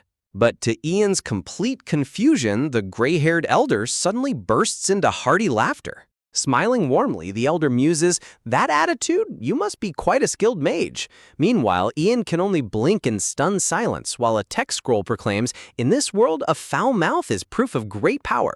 Standing behind the elder, a stern, goateed knight steps forward, crossing his arms as he declares coldly, "That is no excuse for resorting to such vile magic." Ian narrows his eyes sharply, glaring back at the goateed man with a look of pure annoyance. The goateed knight looks down at Ian, lecturing himself righteously. It is an act of hiding from the sun, the eye of the heavens. He turns his head away with a smug expression, declaring, "To skulk in the shadows is a cowardly, despicable act." Hearing his speech, Ian immediately recognizes who they are. Members of the Church of the Sun God. Ian stares back with a completely flat, unimpressed expression, causing the goateed knight to sweat nervously under his intense gaze. Ready to tear down their ridiculous theology, Ian barks back, "Just as the sun's presence creates light, its absence creates darkness. That's providence. I didn't invent some non-existent law, I just borrowed it from the mystery." Completely stunned by Ian's aggressive counter-argument, the goateed knight stammers, well, as a cold sweat drips down his face. Behind him, the other knights begin whispering among themselves, completely taken aback by the young mage's logical explanation. The other knights laugh and nod in agreement, with one of them calling out, "One could never cast darkness beneath the sun. I'm totally convinced." Looking at the easily swayed knights, Ian's sweat drops as he thinks, even those crazy kidnappers had more common sense than these guys. Deciding to focus on the matter at hand, Ian points his staff at them and states, "My sister was kidnapped. I have to go find her." Hearing this, both the elder and Ian turn their heads slowly toward the bruised thug, their eyes glowing with a terrifying red-hot bloodlust. The elder asks coldly, "So you attacked this man because he's one of the kidnappers?" To which Ian replies, "Yes." Surrounded by the terrifying, shadowy figures of the intimidating knights, the captured thug trembles on his knees, whimpering in absolute horror. That's not it. Realizing they had misjudged the situation, the elder steps forward and warmly extends his hand to Ian. "Allow us to help you as an apology." With their misunderstanding resolved, Ian and the enthusiastic knights quickly sprint through the forest toward the riverbanks under the orange sunset sky. Arriving at the docks, one of the knights points out that's the place the witness mentioned, showing a small wooden boat already rowing away into the shimmering water. Seeing their targets escaping, the hot-blooded knights burn with an intense, fiery rage, screaming, "Damn it, they're escaping by boat, those bastards!" Looking at the fading light, Ian mutters calmly, "The sun has set. It's dangerous to move by boat now." Behind him, the knights continue to shout in a passionate frenzy. In that case, hearing a sudden shift in the air, Ian flinches and glances back. What now? Ian wonders as the elder raises his fist, preparing to rally his men. Enveloped in a roaring wall of passionate flames, the elder roars at the top of his lungs, "For the sake of a single nameless soul, let us pierce through that darkness together. Launch the boats!" As the men scream back, "Yeah!" Burning with absolute zeal, the knights pump their fists and shout, "The Order of Saint Santiago protects the weak. We follow with pride." Looking at their fiery determination, Ian thinks to himself with a soft smile, protecting the weak? That's actually pretty cool. Walking up to the passionately shouting elder, Ian politely offers, "Excuse me, it's dangerous to get on the boat." But the elder casually waves him off, chuckling, Now. Ian's sweat drops, thinking to himself, but I am speaking casually. While the kidnappers desperately row their boat away, Ian calmly stands at the edge of the wooden dock, declaring, "I found a hook earlier. I'll pull the boat in." Hearing Ian's words, the elder freezes, a cold sweat breaking out on his face as he looks at the boy in shock. Turning back to face the elder, Ian explains calmly, "I've completed entry-level training in several different schools." The elder's mind begins to race in disbelief. Every mage I've seen on the battlefield could only use one type of magic. Besides, if you only finished the entry level, shouldn't you be unable to cast anything yet? Ignoring the old man's shock, Ian raises his hand toward the water, channeling his magic as a brilliant blue light erupts around him. "River, come to me." With a powerful wave of his hand, a massive swirling column of river water rises majestically into the air, obeying Ian's command. The elder and his man stand completely frozen in absolute awe, the elder thinking that power? It's even greater than the water shields I've seen in battle. Out on the river, the kidnappers panic as their boat is violently caught in the rushing current, screaming, What's happening? The current!" With a massive splash, the entire boat is dragged backward through the air and slammed forcefully onto the wooden deck of the dock. The heroic knights quickly secure the area, tie up the defeated kidnappers, and lead them away, shouting, "Keep moving," while the thugs groan in defeat. Suddenly, a small figure lunges forward and tackles Ian in a desperate, tearful hug, crying out, "Oof!" Lucy clings tightly to Ian's chest, sobbing hysterically, while the elder watches them with a warm, touched expression. Meanwhile, chibi Ian stands with a completely drained, deadpan face. Softening his expression, Ian gently places his hand on her head, whispering comfortingly, "You've been through a lot." Under the beautiful, warm glow of the setting sun, Lucy buries her face into Ian's cloak, sobbing softly, "Sob! Hick!" as he holds her close. Looking up at the sky, Ian lets out a heavy, exhausted sigh as his mental battery completely drains to zero. "This is an emergency! Clear the way!" yelled the rider as they sped through the town streets. Looking up at the sunset sky, he noticed a massive plume of rising smoke, thinking, "That smoke? It's definitely from a battle." Sweating anxiously as his horse galloped forward, he thought, "Don't tell me the Lord's fears are coming to pass?" Dealing with this is a headache enough without having to babysit a sheltered young master, the knight grumbled to himself as the boy rode happily beside him. The knight let out a deep, exhausted sigh, already dreading the trouble ahead. Back at the backyard, Ian was enjoying a hot bath in a giant cauldron. The knights eagerly offered, "Let me wash your back, and then I'll take this side," to which Ian immediately snapped back, "No thank you." Suddenly, the young master barged into the yard, shouting at the top of his lungs, "What are you doing?" Ian sat in the bath, turning back with a completely blank, unimpressed face as he muttered, "Huh." The young master glared back in absolute fury at Ian's relaxed attitude. In this world, imperial citizens rarely bathed except on special occasions, making Ian's leisurely outdoor bath an incredibly unusual sight. Looking at the chaotic surroundings, the boy deduced, "And the area's a mess. Something must be going on." With stars of determination shining in his eyes, the young master prepared to exert his authority. He proudly declared, "As the eldest son of the Lord of Riverville, I have the right to a full report." Shaking his fist dramatically, the boy demanded, "Hey, explain yourself in detail," while Ian merely stared back in silence.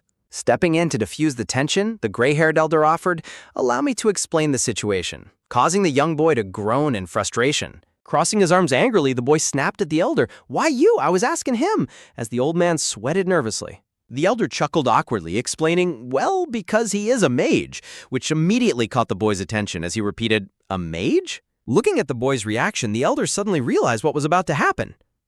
So you're gonna do that then?" Striking a dramatic pose, the young master pointed a commanding finger at Ian, shouting, "Mage, I am the heir to House Cars. Get out of that bath and greet me properly." According to the customs of the land, the mage's dance was a performance where mages used magic to enhance a stage, showcasing their magical talents to nobles. Sitting in the hot water, a sudden wave of dread washed over Ian. Wait, don't tell me, is he expecting that mage's dance Lucy told me about?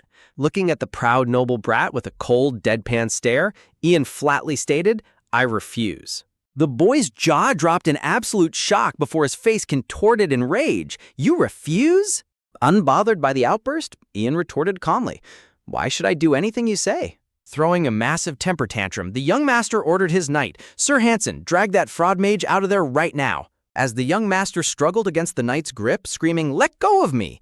Ian watched him with a look of pure pity, thinking, wow, he's quite the actor. Ian let out a slow, sharp exhale, his patience finally wearing thin. A terrifying dark blue magical aura erupted from Ian as his eyes glowed white. A fraud, you say? Shaking in their boots as the intense atmospheric pressure crushed the yard, the knight stammered, "What is this?" Raising his arm toward the sky, Ian channeled his mana and commanded, "Rise up!" Instantly, several heavy logs of firewood and a broom lifted off the ground, swirling high in the air under his telekinetic control. Terrified that they might get crushed, Hansen shielded the young master, screaming, "Stop! I've seen enough of your power. I apologize for our rudeness."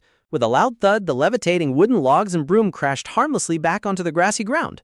Stretching his shoulders in the warm water, Ian thought to himself with a satisfied smile, that should be enough to make them back off. But to Ian's absolute horror, the spoiled young master burst into loud, hysterical tears. Chibi Ian could only sweat in panic, thinking, crap. Ian stood frozen in the bath, completely dumbfounded by the crying child's dramatic reaction. Somewhere else, a stern voice demanded, "What, did Count Kaltz bribe you or something?" The next day, Ian arrived at a grand, majestic castle under a beautiful, clear blue sky. Inside a luxurious reception room, a refined voice welcomed him, saying, "Thank you for accepting my invitation. Also, I heard my son caused you some trouble yesterday," the noble continued, as Ian remembered the painful embarrassment of the boy's crying fit. "You have my sincerest apologies." Ian sat awkwardly on the couch, sweating slightly as he listened to the powerful lord's apology. Taking a sip of his tea, the lord asked, "By the way, I heard you had a companion. Did you come alone?" To which Ian replied, "She's at the inn taking care of something." Ian secretly reasoned, "There's no need to show Lucy's face to these people, right?" At the inn, the enthusiastic knights were crowded around a nervous Lucy, with the elder laughing, "We're making sure to keep her well protected." Back in the castle room, the lord nodded understandingly, replying, "I see." Setting his teacup down, the lord inquired, "If you don't mind, may I ask your master's name?" To which Ian answered honestly, "It's Elidus." The lord probed further, "Did your master head west?" And Ian nodded, "Yes, toward the Magic Academy." Upon hearing the name of the Magic Academy, the lord's face completely paled in utter shock. Noticing his reaction, Ian asked, "What do you mean?" To which the lord gravely responded, "Things have been tense lately." Sensing a dark storm on the horizon, Ian's expression turned incredibly serious as he braced himself for whatever terrible news was about to come. The lord is silent for a moment, his expression heavy with contemplation. Ian waits quietly, sensing the gravity of the political storm brewing in the lands ahead. Breaking the tense silence, the lord gestures warmly, "I see. In that case, I have a gift for you then." While Ian listens, the lord notes gravely, "It seems the Volgar Duchy has its sights set on Roxland." A beautifully crafted wooden chest appears on the table, shimmering with a brilliant golden magical light. "What is this?" Ian wonders in surprise. The lord smiles warmly and offers, "Go ahead and open it." Sweating slightly in anticipation, Ian reaches forward and slowly creaks open the heavy lid of the chest. As the chest opens, Ian's eyes widen in absolute shock as he stares at the glowing artifact resting inside. Bathed in a brilliant, soft green light, a magnificent, twisted wooden staff with a glowing red orb rests on red velvet. A staff? Ian thinks in awe. "It's a staff once used by a certain aeromancer," the lord explains as Ian gazes at it, before adding, "It's called the Windwalker." Standing up, Ian grips the ancient staff, which fits his posture perfectly. The lord exclaims, "Oh, it suits you perfectly," while Ian grumbles to himself, "It looks like a normal staff, but I feel like I just got a mage cosplay prop." Smiling slightly, Ian thinks to himself, "Still, getting a gift puts me in a good mood." The lord laughs heartily, folding his arms. "Consider it a token of my gratitude for forgiving my son's rudeness. Do you like it?" Looking at the grand castle towers reaching into the beautiful blue sky, Ian politely replies, "I'll treasure it." Suddenly, a loud panic scream echoes from the inn. "Ian!" Ian bursts through the door, clutching his new staff in his hand as he shouts, "What's wrong?" Grabbing him urgently, Lucy panics with her eyes wide open, crying out, "It's terrible!" Ian blinks, a giant question mark appearing over his head in confusion at her sudden distress. "I need your help," she pleads desperately, gesturing toward a large black bird locked inside a wooden dome cage. Staring blankly at the cage, Ian mutters, "A crow?" Pointing to the bird, one of the hunters complains, "But your sister keeps stopping them." Pointing proudly at the crow, a cheerful Lucy declares, "You're Ian Elidus Raven, and this is the crow." Chibi Lucy tries to establish a connection between Ian's surname and the bird, while the confused crow lets out a weak caw. With stars shining brightly in her eyes, Lucy squeals enthusiastically, "Hey, it's destiny, right?" Completely deadpan, Ian turns to the hunters and says, "I'm sorry for the trouble she's caused. Please, go ahead and eat it." Lucy screams in protest. "Hey!" Ignoring her tantrums, Ian walks past, asserting coldly, "I'm the mage here, not you, remember? Stop talking nonsense," leaving Lucy to groan in frustration. The archer smiles awkwardly, raising his hand to take the cage as he says, "Thanks for checking." Suddenly, Ian detects a faint, panicked magical signal and quickly spins around, shouting, "Wait a minute," as the hunters look back in confusion. In a high-pitched, desperate voice, the crow shrieks directly in Ian's mind, "Please save me!" Realizing she was right all along, Lucy tries to slowly slip away out of the room as Ian glares at her suspiciously. Ian focuses his gaze on the bird, thinking, "It doesn't seem to understand me. Maybe I don't have enough divine favor." But the crow continues to screech in panic, "Help me, don't kill me, I beg of you!" Forcing Ian to bark back, "I'll save you, so just shut up for a second." Losing his patience as the bird's frantic screaming continues, Ian yells, "I said I'd help you, just be quiet already." The startled crow immediately shuts its beak, standing frozen and trembling in fear on the wooden table. Watching its submissive reaction, Ian thinks with a dry smile, "This guy, he can't understand my words, but he can certainly read the room." Turning back to the baffled hunters, Ian explains smoothly, Yes, the crow is asking for help, so..." Lucy proudly steps forward, puffing out her chest as she declares, "For now, please leave this one with me." She proudly brags to the elder, "Well, yeah, I've never been taught, but I've definitely got magical talent," as Chibi Ian grumbles. She's getting cocky again. Later, Ian gently wraps a clean white bandage around the crow's injured wing, carefully securing it. Placing the bird on the table, he asks Lucy, "Give it back to the hunters?" Looking out the window as the sun begins to set, Ian reasons, "If I do that, they'll just eat it." Hearing this, the crow perches on Ian's arm, tilting its head in confusion. Suddenly, the crow tearfully clings to his arm, crying, "Please don't abandon me. The people here are terrifying." Ian sweat drops, staring down at the melodramatic bird as it continuously sniffles and sobs. Letting out an exhausted sigh, Ian mutters, "What a pain," as the crow happily flutters up to perch on his shoulder. Lucy asks curiously, "Are you taking it with us?" And Ian replies, "Yeah, at least until I can dispose of it." Hearing this, Lucy's face lights up with sheer sparkly joy as she claps her hands together happily. As the crow coos under Lucy's gentle touch, Ian observes, "Look at him. He's actually happy Lucy's doting on him." Gently petting the bird's head, Ian declares, "From now on, your name is Oberon." Instantly getting cocky, the crow proudly flutters its wings and yells, "Bring me offerings and bask in my favor," while Ian sighs, getting cocky already. I guess that means he's happy. Lucy suggests, "What if we travel with the knights?" Knowing how dangerous the journey ahead might be, she awaits his response with a slightly nervous expression. Ian imagines the heavily muscled knights posing dramatically, reasoning, "I guess she's right. Bandits wouldn't dare touch us with guards like that around." But there is still one problem. What if they aren't headed in the same direction? Approaching Ian at their table, the veteran knight leader asks warmly, "What's weighing on your mind?" Pulling up a chair, the leader advises, "Traveling alone with a young lady is dangerous." He extends a warm invitation, proposing that they travel together for mutual protection. The elder's expression shifts to a more solemn tone as he prepares to share some concerning news. Ian asks in surprise, "A monster?" Looking out the window toward the sunset, the elder murmurs gravely, "Tell me, have you heard of a creature called a manticore?" the elder asks, as the terrifying beast flashes in Ian's mind. It's a legendary, ferocious beast with bat-like wings and a lethal scorpion tail, known for mercilessly slaughtering anyone in its path. Ian nods quietly, responding, "I have." The elder sighs heavily, closing his eyes as a wave of painful memories washes over him.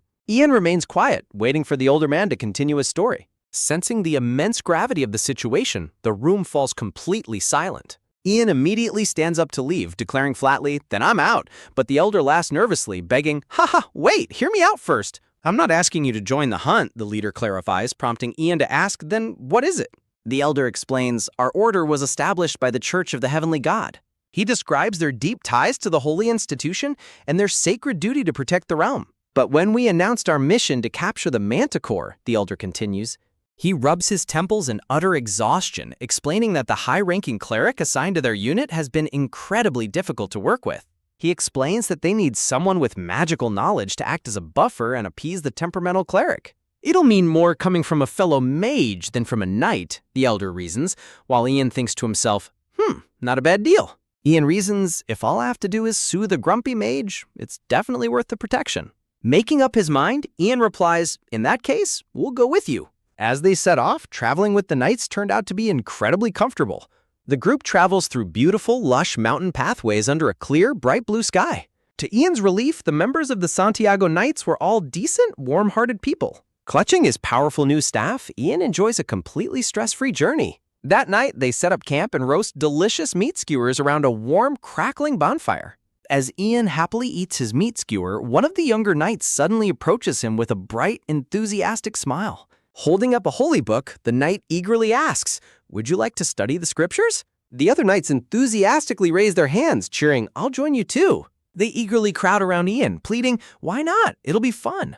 Ian chooses food with a deadpan expression, thinking, "I know I said I was a disciple earlier, but they're really pushing this religious recruitment hard." Sitting down by the fire, the elder chuckles. "That's a shame." He explains that as a cleric church mage who handles the mysteries of faith, Ian would have excelled. Ian muses quietly to himself, "The voice of God, huh?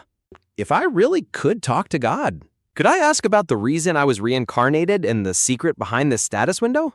Nearby, the young knight sits quietly, focused on reading his holy book by the soft light of the fire. Ian stands up and looks up at the starry night sky, lost in deep contemplation about his mysterious destiny. Sitting back down, Ian glances over at the knight, who is still reciting the scriptures with unwavering devotion. Even Oberon has dozed off, resting comfortably on Ian's shoulder as the night grows late. Lucy is also fast asleep beside him, softly snoring away on the wooden log. Suddenly, an ethereal voice echoes clearly in his mind, praising, "You have very good posture." Startled, Ian automatically replies, "Yes, thank you for the compliment," before freezing as he realizes, wait, the young knight stares at Ian in absolute bewilderment, completely baffled by his sudden, out-of-context response. Screaming in pure shock, the knight grabs his head and panics. "Whose voice did you hear?" While Ian looks around in total confusion. Ian freezes in shock, sweat dripping down his face as he thinks, wait, was that not a human voice? A mysterious voice echoes back, "Heh, I wonder," leaving Ian completely stunned. Beside the crackling fire, the young knight jumps back in surprise as Ian suddenly bolts to his feet. Clutching his head in utter bewilderment, Ian looks around frantically while his crow, Oberon, tilts its head in confusion. Ian raises his staff high towards the heavens, shouting, "You're a god, aren't you?" only to receive a teasing reply in his mind. Maybe? Veins popping on his forehead, Ian growls in sheer frustration. "Why you?" He demands answers, crying out, "And why did you reincarnate me into this world?" Furious at the lack of direct answers, Ian continues his desperate, angry rant towards the night sky. For a brief moment, Ian tries to maintain a cool, dignified composure, hoping the mysterious deity will take him seriously. Meanwhile, the young knight steps back, whispering in pure disbelief, "Wait, no way." Ian freezes, his face pale as he realizes exactly how crazy he must look to the others right now. With a twitching eye, Ian slowly registers the knight's terrified voice asking, "Hello?" In a complete panic, Ian grabs the knight and shakes him, screaming, "Hey, God, come back!" While the terrified knight yelps, "Wait, hey!" The entire camp erupts into chaos as the knights struggle to hold Ian back, pleading, "Please, calm down," while Ian continues to rage at the sky, shouting, "I said get down here right now." After that embarrassing incident, Ian became highly motivated, studying the scriptures with a literal fiery determination in his eyes. As he sits intensely reading by the campfire, Lucy and the young knight watch him with massive question marks floating over their heads. Suddenly, a system notification pops up. New skill acquired. Skill, Divine Arts. The ability to converse with the elegant, noble, holy, and beautiful absolute ruler of this world. The system cheerfully congratulates him, displaying a message that reads, "You did it, Ian." But immediately after, a warning flashes across his mind. A punishment was swiftly delivered. Looking blankly at the screen, Ian's sweat drops and mutters, "Really?" The system elaborates, stating that the more interest he shows, the happier God will be, referring to themselves as the elegant, noble, holy, and beautiful ruler of this world. Ian can only think to himself in utter disbelief. Is this really the God who gave me my skills? With a massive tick mark on his forehead, Ian closes the book, feeling incredibly irritated by the deity's massive ego. He grimly muses, so God, the creator, just dropped me into this world and has just been looking down on me, laughing? He feels like a literal puppet dancing on strings, completely at the mercy of an amused higher being. Clenching his teeth in frustration, Ian groans out a quiet, "Damn it." Realizing he cannot escape this fate, Ian sighs, "I guess I have no choice." Looking up at the starry sky, he resolves, "I need to find more believers and collect more points." He accepts his path, thinking, "I have no choice but to learn divine arts." The next day, loud, agonized screams echo through the lush green forest. Suddenly, a group of bandits ambushes them, but the highly trained knights quickly counterattack, slicing through the enemies with ease. The veteran knight leader steps in, delivering a powerful, decisive slash to bring down the bandit leader. The defeated bandit leader collapses to his knees, clutching his chest in pain. Turning around with a bloody sword, the elder knight cheerfully calls out, "Hey mage, are you okay?" Ian and Lucy stand there, frozen with awkward, dumbfounded smiles on their faces. Looking at the piles of defeated enemies, Ian deadpans, "You guys wiped them all out before I could do anything." The elder asks, "You aren't hurt, are you?"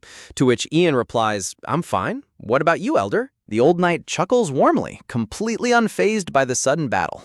Impressed, Ian compliments, "You're incredible," prompting the elder to brag proudly, "Believe it or not, I was quite famous back in my younger days." He smoothly sheathes his giant sword with an air of seasoned experience. He explains, "That's why I use the pseudonym Elder. Too many idiots try to pick a fight the moment they hear my real name." Ian narrows his eyes in deep thought, wondering, does that mean he's famous enough that I'd know him just by hearing his name? Suddenly, the elder points forward with his sword as the knights let out a loud, enthusiastic "Whoa!" The young knights pump their fists in the air, eagerly cheering on their legendary leader. One of the knights points toward the pathway, announcing, "The roads are split ahead." He explains, "East leads to the Count's castle. West is the forest where the manticore appears." Pointing to the path, the elder clarifies, "The forest where the mage lives is this way." He waves his hand, urging, "Let's hurry, Ian." But Ian stops in his tracks, looking back as he says, "Wait a moment." Turning to Lucy, Ian instructs, "Then we'll head to Count Katina's place." As the elder cheerfully calls out, "Got it, I'm going on ahead." Ian looks on with a sweat drop, feeling quite worried about sending Lucy off alone. Lucy reassures him confidently, "Of course, I'm not a child, you know. If I go this way, I'll be at my uncle's place in no time." With a bright, cheerful wave, she bids him farewell, calling out, "See you later, Ian." Watching her figure disappear down the forest pathway, Ian worries. I hope she'll be all right. Determined to catch up to her, he tells himself, "I need to wrap this up quickly and go after her." The elder knight turns to him in confusion, asking, "Where did your sister go off by herself?" To which Ian evasively replies, "Just somewhere. I'll be following her soon." Walking down the path together, Ian asks, "We're about to meet that mage, aren't we?" And the elder quietly confirms, "Yeah." Suddenly, the elder slaps a hand on Ian's shoulder and asks, "Are you mentally prepared?" Sweat dripping down his face, the elder explains, "The Holy Order really set her off." Feeling annoyed by the situation, Ian grumbles, "Why do we have to clean up the Holy Order's mess anyway?" While Oberon looks on. The elder can only sweat nervously, flashing an incredibly awkward, tense smile. Ian's sweat drops at his reaction, thinking to himself, "I thought everyone's armor looked suspiciously nice." Trying to cheer Ian up, the elder laughs, "I'm sure she'll forgive us once she sees your face." Ian looks up at the bright blue sky, musing, "This is the first time I've met a mage, other than my master." Deep in the eerie forest, a mysterious cabin stands surrounded by ominous swirls of bright green gas, prompting the thought, will this be okay? Inside, a dead rat and bird lie on the floor, foaming at the mouth as a creepy laugh echoes, "Hee hee hee." From behind, the sinister figure of a witch stirs a massive cauldron, muttering, "It's boiling nicely, nya." The dark, swirling green mist fills the room as she continues her work. In a memory, a group of holy knights stands before her as their leader says, "We thank you for lending your strength to us holy knights and capturing the manticore in such a place." The knight's expression turns cold and stern as he warns, "But do not forget, this forest is a sanctuary that we have protected since the age of times." Angered by their arrogant attitude, the old witch clicks her tongue in utter disgust. Back in the present, she aggressively stirs her boiling pot, thinking, "If you want my help, you'd better at least look like you're enjoying my cooking, yeah?" She continues stirring the bubbling concoction, muttering, "That is if you're confident enough not to run away once you catch a whiff of this." Laughing maniacally, she cackles, "Hurry up and get over here, spirit dumplings." Back outside, Ian and the knights finally arrive in front of the rustic cabin, with Ian wondering, a herbalist? Walking alongside Ian, the elder knight explains, "Yeah, Manny Campbell is a famous botanical sorcerer." He goes on to describe her dangerous skills. She can control plants, of course, but she also concocts lethal drugs like the binding mist. We need a potent poison to hunt the manticore, so this is perfect. Suddenly, the knights behind them start coughing and clutching their faces in agony, groaning, "Ah, what's that smell? Ah." Ian, however, perks up as he catches a whiff of the aroma, thinking, "Wait, this scent." The elder and Ian stand tensely before the heavy wooden door as green gas leaks out from the cracks. Suddenly, the door flies open and the old witch bursts out, cackling, "KKK, I've been waiting for you, warriors of Santiago." The elder immediately recoils, covering his nose in disgust as the pungent aroma hits him. The witch smiles creepily, showing off her sparse teeth as she chuckles under her breath.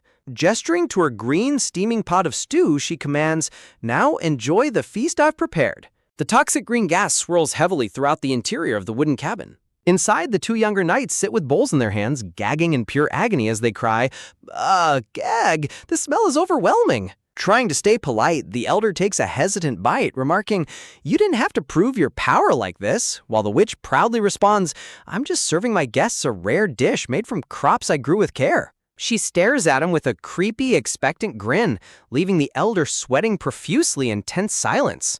Nearby, the young knights continue to cough and choke, unable to handle the incredibly foul stench of the food. One of the knights can't take it anymore and turns away to retch, completely defeated by the terrible meal. Watching them suffer, the witch blinks in mild surprise, wondering to herself, did I overdo it? Suddenly, she notices Ian eagerly shoveling the food into his mouth, making the knights think in shock, "Wait a second, why is that guy eating so much?"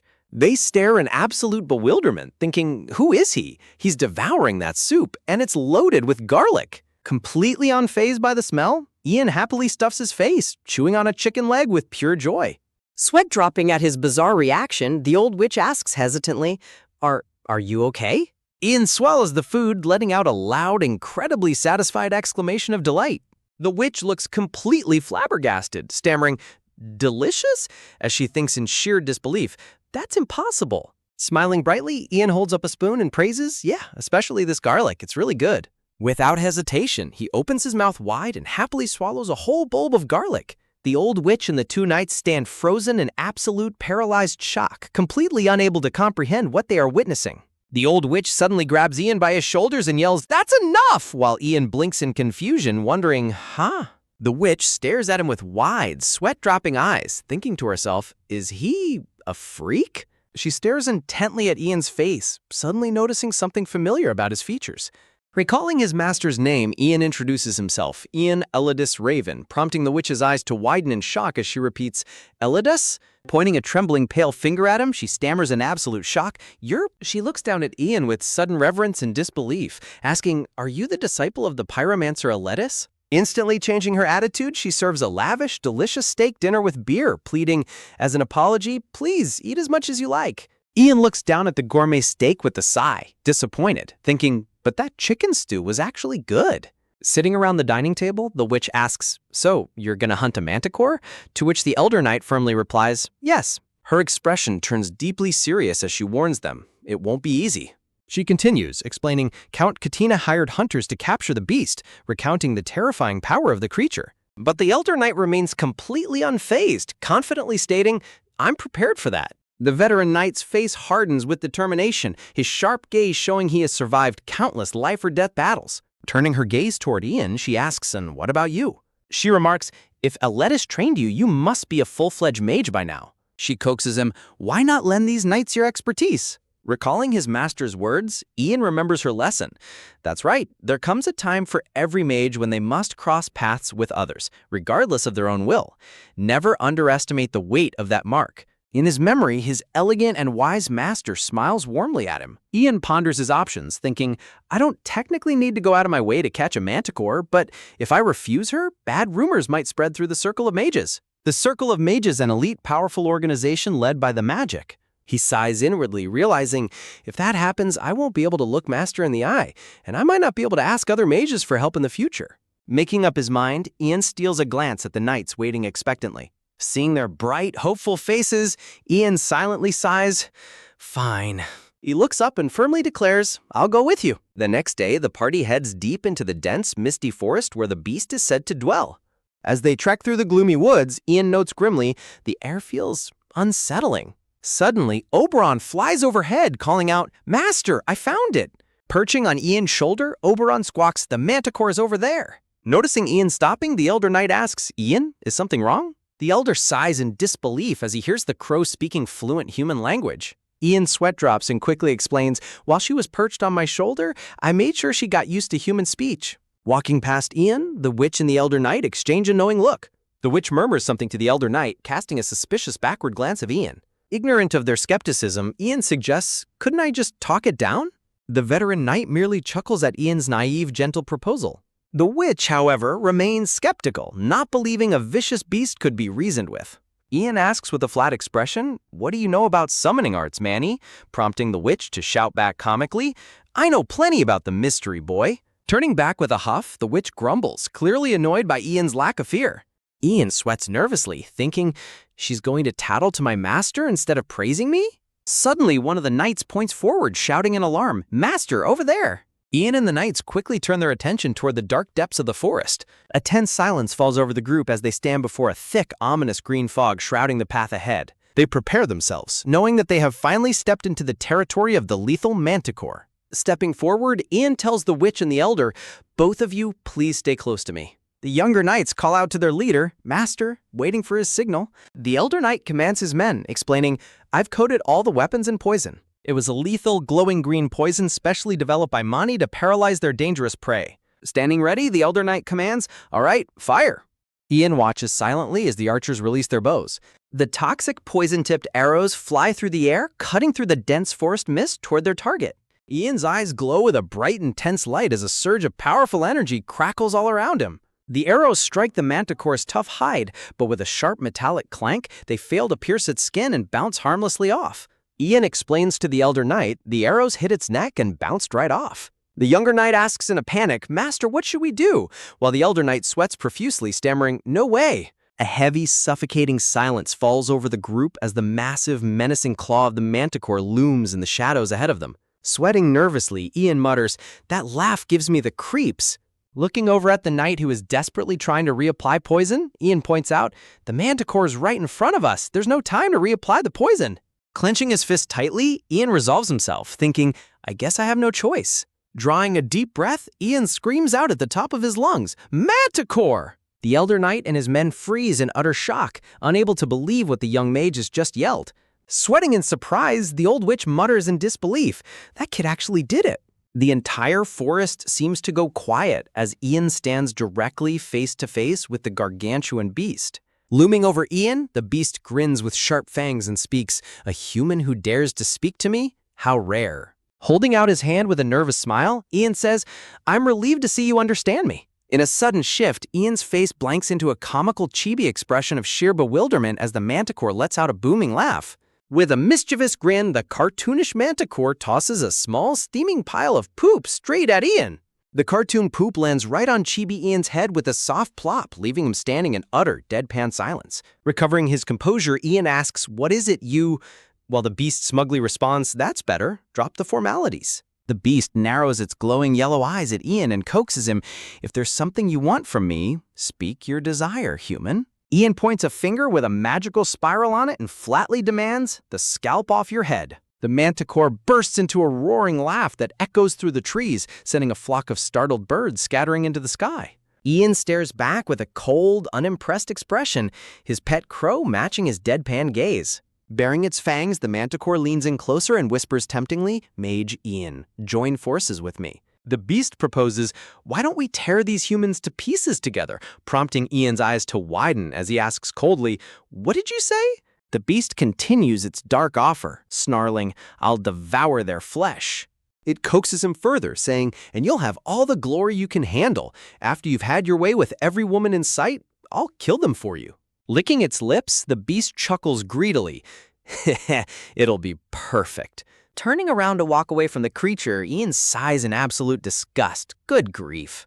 Without a second thought, Ian lets out a disgusted sigh and casually spits right onto the ground at the beast's feet. Ian turns back and bluntly yells, "You're the absolute worst. Piece of shit." Boldly raising his arm, Ian thrusts a heavily censored middle finger directly at the demonic beast. Shocked and embarrassed by Ian's incredibly vulgar gesture, one of the young knights sweat drops and stammers, "Excuse me." Standing his ground, Ian smirks and says, "Fine, that's more like it."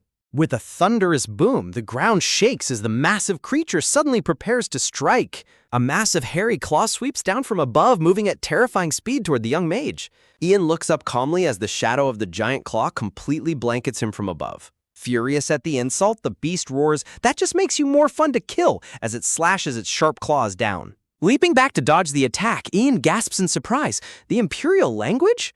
The old witch gapes in utter disbelief, her jaw dropping open as she realizes what language the beast is speaking. On the forest floor, a vibrant green leaf begins to pulse with a brilliant magical green light. Suddenly, giant thorned vines burst from the ground, wrapping around the manticore's limbs and binding it tightly. The Elder Knight watches in awe as a towering, dense wall of intertwined vines completely traps the beast. Sweating in shock, the Elder Knight turns to the old witch and gasps, "You captured it already?" The Elder looks over in panic and screams, "Along with the knights who were right next to it?" The witch snaps back angrily, "Good grief, they aren't children, they can look after themselves. Right now, killing this manticore is the top priority." Suddenly, a loud cracking sound echoes through the air, causing the Elder Knight to flinch in surprise. Running past the towering wall of vines, Ian calls out, "Elder." He reaches out his hand, shouting, "Wait!"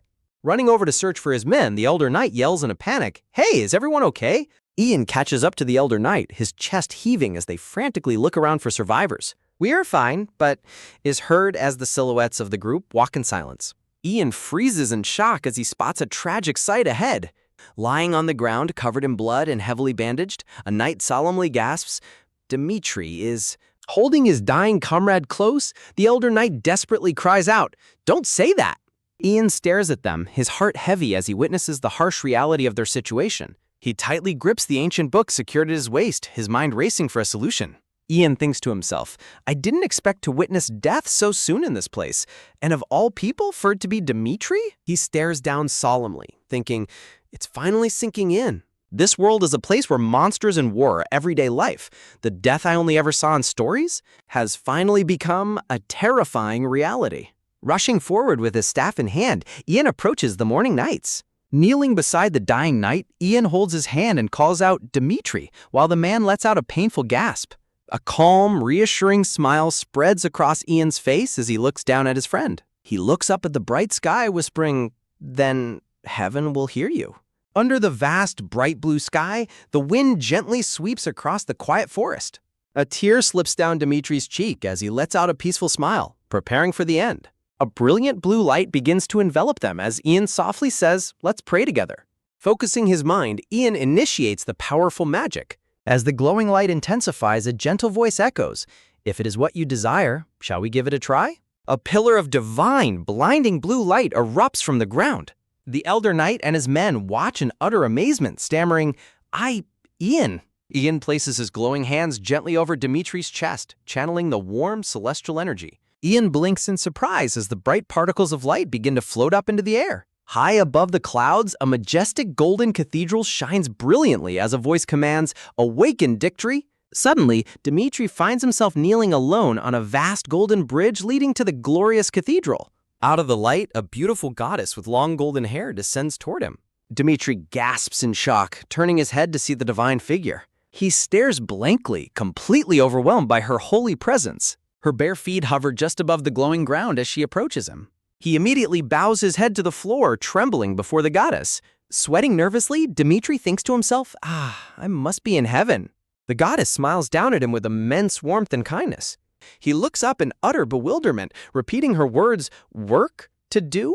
Before he can process it, a brilliant prismatic flash of light consumes his vision. With a gentle touch of her hand upon his head, she blesses him and sends him back. Dimitri's eye snaps open, glowing with a bright golden light. With a sudden gasp, his consciousness returns to his physical body. The Elder Knight and a soldier gasp in sheer disbelief, shouting, "He's opening his eyes! Dictory, are you with us?" Sitting up slowly, a completely healed Dimitri looks around in a daze. He looks down at his arm, realizing that every single one of his fatal wounds has completely vanished. Holding his magical staff, Ian smiles warmly and asks, "How does it feel to be back from the dead?" Bursting into comic tears of gratitude, Chibi Dimitri clings to Ian's staff, crying, "Ian!" while Chibi Ian sweat drops and shouts, "Hey, what's up with you?" Sobbing tears of pure joy, Dimitri looks at Ian with immense gratitude. Ian chuckles sheepishly, a little embarrassed by the knight's dramatic reaction. Ian thinks to himself, "Well, I was only able to use divine arts because the goddess lent me her power. So you're not entirely wrong to thank me." Dropping to his knees, Dimitri bows deeply before his savior. As he bows, he suddenly remembers the goddess's words and becomes intensely confused. A sudden realization hits him, causing him to scream out in comical shock. He frantically bows up and down in comic fashion as Ian can only laugh awkwardly at his dramatic display. Standing watch, the knights whisper among themselves, "He must be seeing things. Let's just keep an eye on him for now." A peaceful light filters through the dense forest canopy, momentarily cutting through the tension of their dark quest. Observing the healed knights, the old witch mutters, "They're pretty lively for people who were just on the brink of death."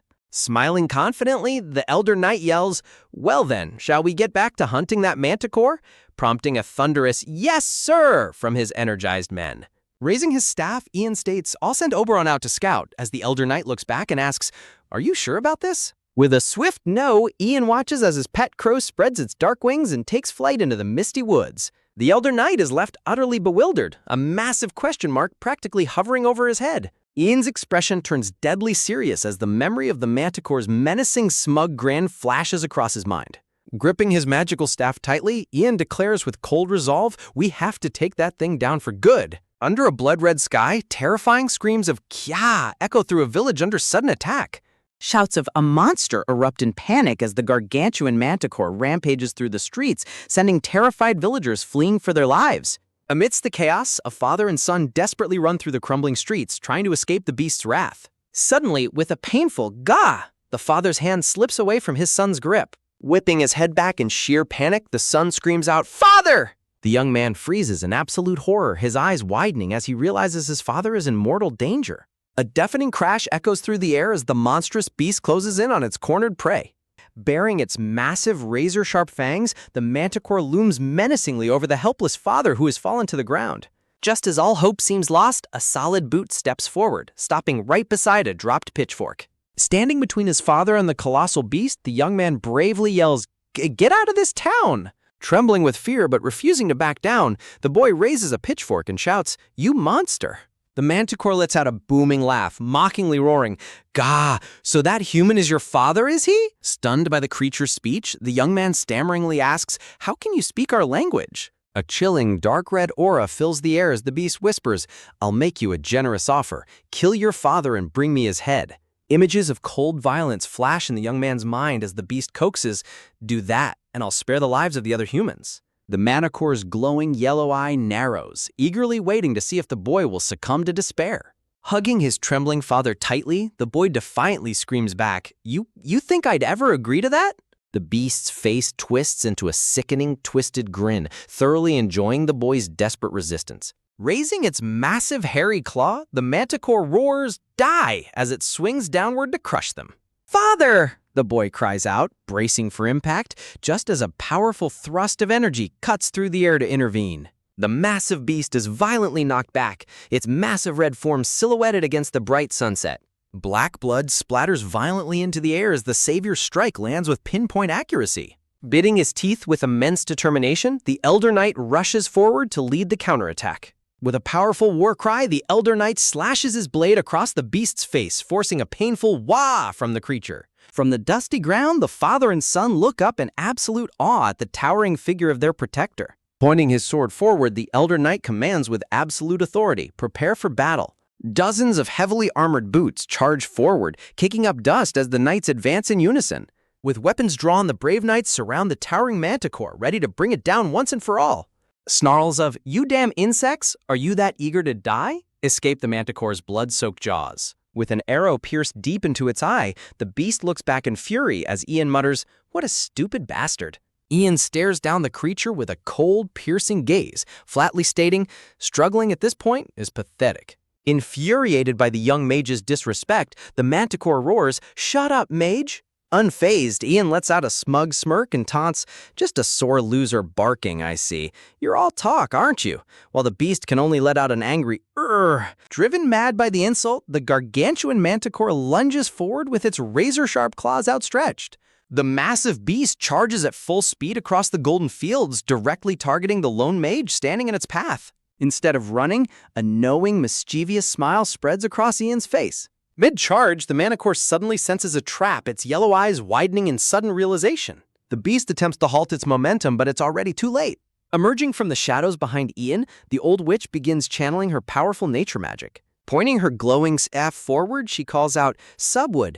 Unleashing her spell with a fierce grin, she commands, "Extend," as vibrant green energy erupts from the earth. The old witch's nature magic takes hold instantly as glowing, vibrant green leaves sprout rapidly from the ground. Tangled and bound by the conjured vines, the manticore struggles in vain, roaring in frustration. "What is this?" Seizing the perfect opportunity, the Elder Knight commands his men with a thunderous shout, "Now!"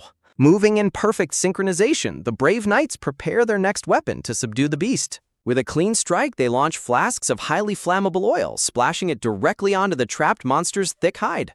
Drenched in oil and pinned down, the furious manticore thrashes about, screaming, "I'm tired of your cheap tricks."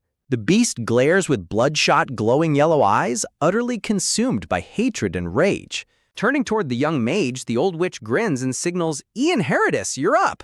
With a sharp, focused glint, Ian slowly opens his cold, calculating eyes. Pointing his finger forward like a trigger, Ian commands with absolute authority, "Fire!" Channeling his mana through his staff, he unleashes a devastating command, "Burn!" Instantly, a torrential pillar of roaring hot orange flames consumes the manticore, eliciting a painful, agonized scream of "ugh" from the burning beast. Standing amidst the crackling embers and glowing sparks, Ian watches calmly as his explosive magic completes the job. Sometime later, the freed villagers gather to express their overwhelming gratitude, crying out, "Thank you so much, everyone," as the knights humbly reply, "We only did our duty." As the Elder Knight basks in the praise and admiration of the villagers, Ian stands awkwardly in the background, completely unnoticed and sweating at his lack of spotlight. Flying down to perch on his shoulder, Oberon mockingly teases, "Are you being left out, master?" prompting an annoyed "shut up" from Ian. Ian sighs internally, thinking to himself, "They're probably just scared of me because I turned that manticore into a fireball." Suddenly, Ian senses someone approaching from behind and turns around with a confused, "What?" To his surprise, the grateful villagers bow deeply before him, acknowledging his crucial role in saving their lives. Scratching his head awkwardly, Ian stammers, sure," while secretly thinking, "I didn't do it because I wanted thanks, though."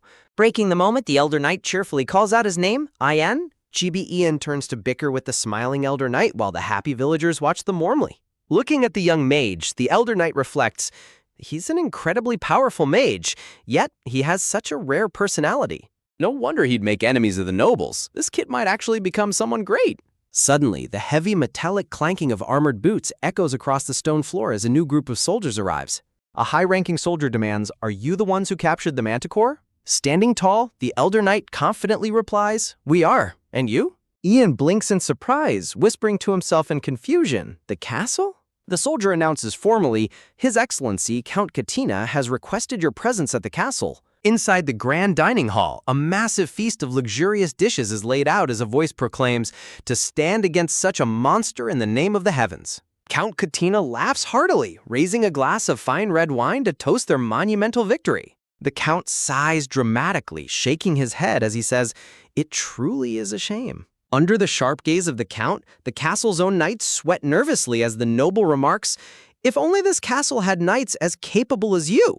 Sitting nearby, the old witch folds her arms, wearing a deeply satisfied and smug expression. Turning his gaze directly toward Ian, the Count's expression softens with intrigue as he adds, "And you, Mage Ian?"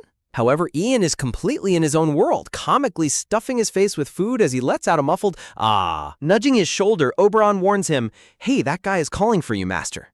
Count Katina freezes in utter disbelief, thinking to himself, "To think he'd ignore me for that useless crow?"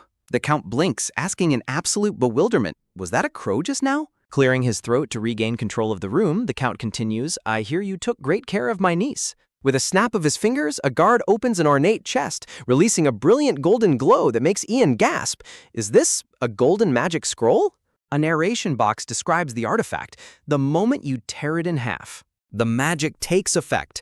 Ian's eyes widen with excitement as drool practically spills from his mouth. Ian looks down in pure awe, marveling at the glowing paper. Even the script looks high class. Smiling smugly, Count Katina asks, "Well, do you like it? I prepared it specifically for you." Hugging the precious scroll tightly to his chest, Ian beams with a sheepish, grateful smile. Think nothing of it. With a self-assured grin, the Count raises his hand to prepare another surprise. The Count snaps his fingers with a loud and crisp snap. Suddenly, a beautiful young noblewoman wearing a tall, elegant purple hat is presented to the room with a gentle smile. Ian's face instantly twists into a hilarious mix of shock and horror, covering his mouth as he desperately thinks, "What's with that look?" Ian stares in disbelief, thinking to himself, "Where did that ridiculous hat even come from?" With a gentle blush and a nervous smile, the young noblewoman looks at Ian and asks, "It's been a while. Have you been well?" Ian blinks in confusion, totally caught off guard by her sudden appearance at the table. With a grave and somber tone, Count Katina announces, I'm going to avenge my niece. Looking directly at Ian with absolute determination, the Count asks, would you lend me your strength for the journey? Ian's mind races as he connects the dots, realizing, so that's why he gave me the golden magic scroll. Well, it's not like he's asking me to risk my life on the front lines. Imagining himself living in absolute luxury and drowning in piles of gold, a smug grin spreads across Ian's face. Putting on his best modest act, Ian replies smoothly, if you truly need the help of a humble mage like me. He looks back at them with a serious expression, ready to accept the Count's lucrative offer. 3 days later, under a clear blue sky, Lucy apologizes to the group. My uncle was sorry he couldn't see you off. He's busy with expedition preparations. Looking at the grand castle, Ian replies calmly, it's no problem. Outside the castle gates, Lucy warmly bids farewell to the knight, saying, please, if you ever visit the Talion fief again, allow us to host you. Holding her hands gently, the elder knight smiles and says, I look forward to it. Ian watches them skeptically from a distance, imagining the elder knight swimming in a chest of gold coins showered upon him by the Count. Turning back around, Ian prepares to say his final goodbyes to the elder knight. The elder knight looks down at the young mage with a warm and approving gaze. Laughing heartily, the elder knight tells them, just tell them you're there to see Salvador. They'll give you a warm welcome. Blink in surprise, Ian asks, wait, is that your real name? The knight smiles proudly, placing his hand over his chest to confirm his identity. Hearing the name, Lucy's eyes instantly widen in absolute shock. She gasps in disbelief, exclaiming, no way, Salvador of the White Wolf? As Ian asks in confusion, the White Wolf, Lucy explains with high excitement, you don't know? The White Wolf mercenaries served directly under the previous emperor. She continues to explain the legend of how the emperor granted Salvador the ultimate honor, that he granted him the title and privilege of sword master. Pointing at the embarrassed old man, Lucy excitedly shouts, that person is... Scratching his cheek awkwardly under a brilliant light, the old knight's true identity is revealed, a sword master. She squeals in absolute awe, the sword master. However, Ian is completely unfazed, flatly stating, not interested. Infuriated by his cold reaction, Lucy screams, what's with that reaction? He's a legend, a living legend, while Ian and Oberon just look on blankly. Chuckling at their bickering, Salvador smiles and says, that's just like you. Salvador recalls his past glory, dismissing it as legendary nonsense from a man who threw away his talent long ago. He rubs his chin modestly and says, haha, it's nothing.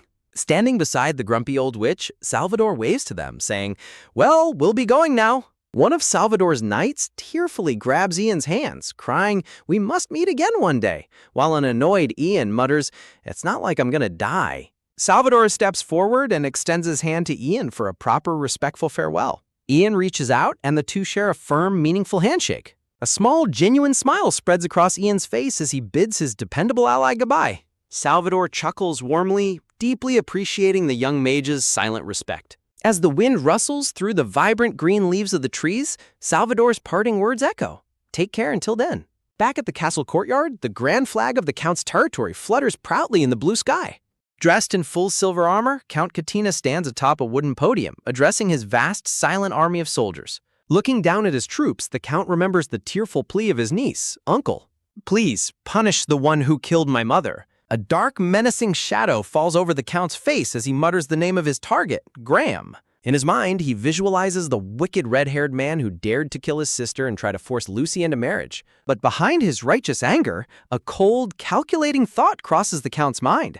This situation isn't necessarily bad for me. He imagines manipulating his niece like a puppet, thinking, if I use Lucy as a shield to secure the land and marry her off to one of my vassals, the Talion barony will fall under my control. The Count's eye narrows with absolute greed and political ambition. Completely unaware of her uncle's dark schemes, Lucy walks happily alongside Ian as the Count plots, once this is all over, I'll have a talk with Lucy. Raising his fist high to rally his troops, Count Katina roars, I shall bring that hatred avenger Graham to justice, as the soldiers shout back in unison, long live the Count. With a booming command that echoes across the courtyard, the Count orders, everyone follow me! Count Katina roars with immense passion, rallying his army with a powerful and commanding voice. Later that night, a quiet encampment is set up under the dark, starry sky. Over a crackling campfire, a large cauldron of water bubbles and boils intensely. Peering at the pot, Lucy asks in confusion, Ian, what are you doing? To which Ian replies flatly,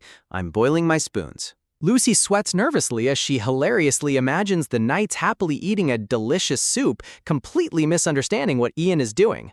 Glaring at the whispering knights in the distance, Ian snaps, "Idiots, I'm sterilizing them." Lucy tilts her head, completely unfamiliar with the term, and repeats, "Sterilizing?"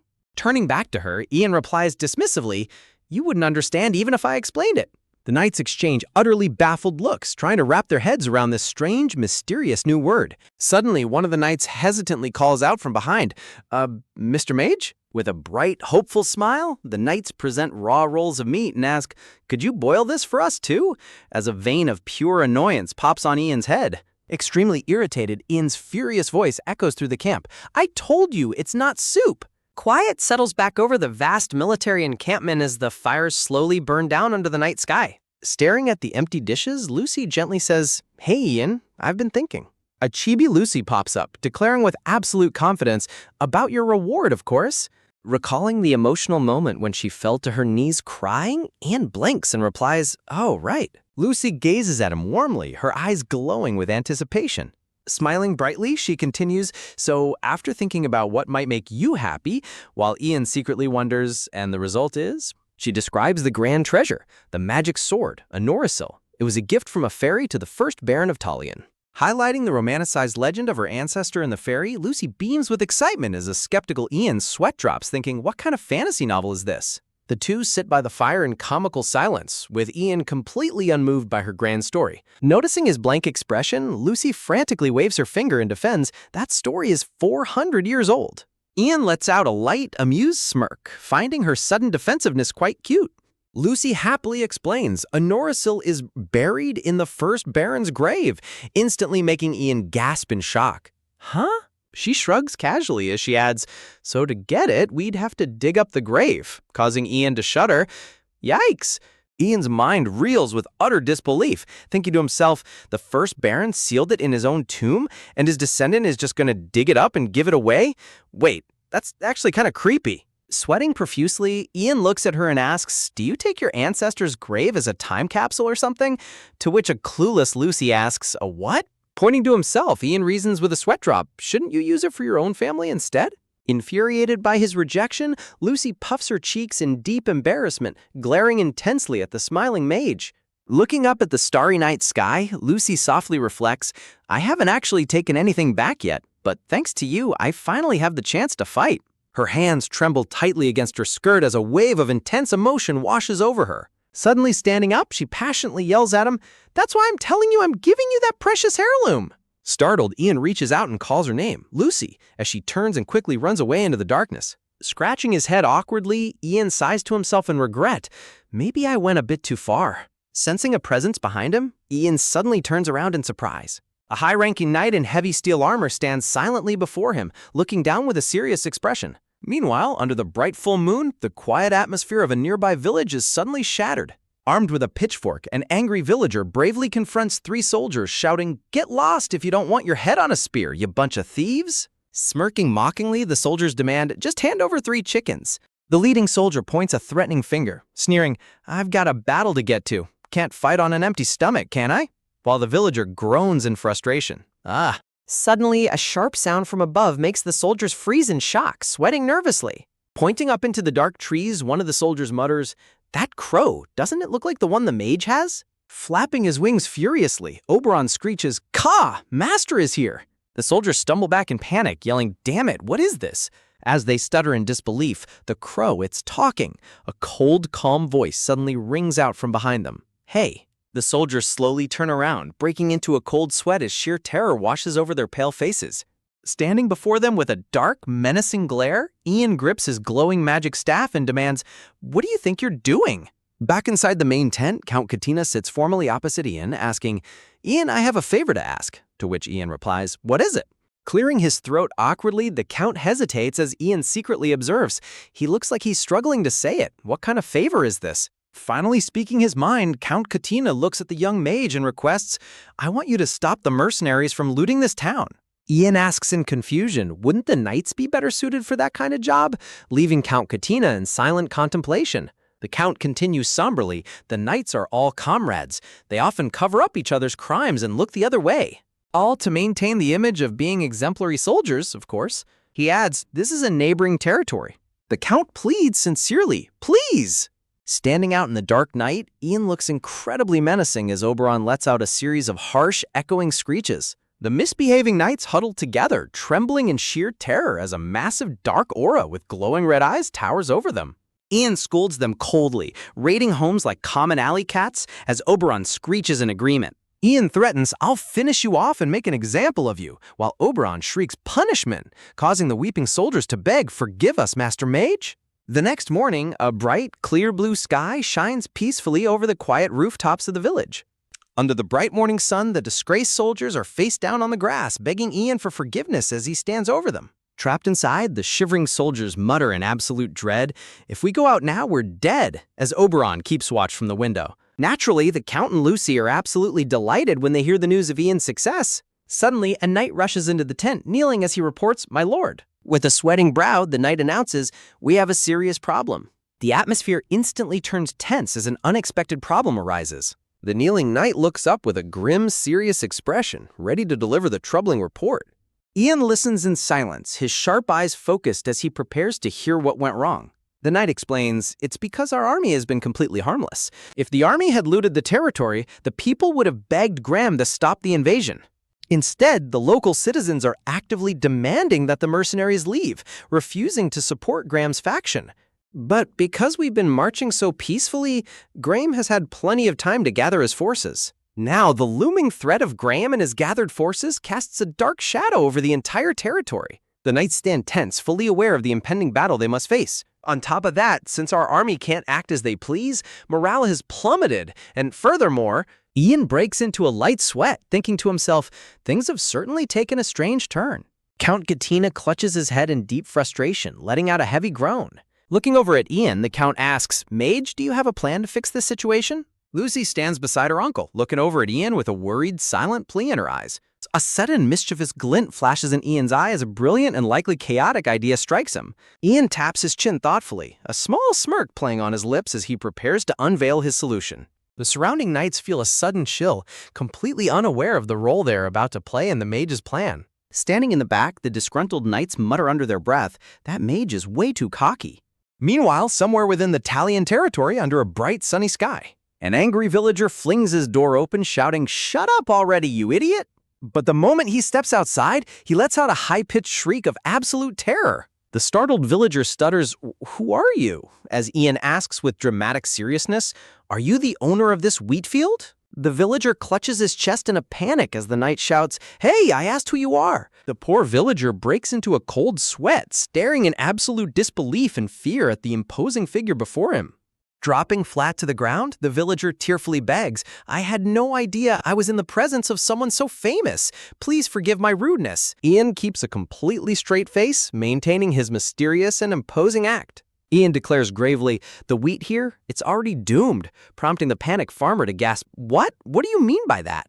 Pointing his staff to the sky, Ian shouts dramatically, "Can't you feel it? The evil chi that has soaked into these fields." The farmer trembles violently, completely falling for the mage's theatrical performance. With glowing red eyes, Ian booms, "The soul of the first Baron Talion, whose land was stolen, is enraged." Shaking and weeping, the farmer begs, "Then what should we do?"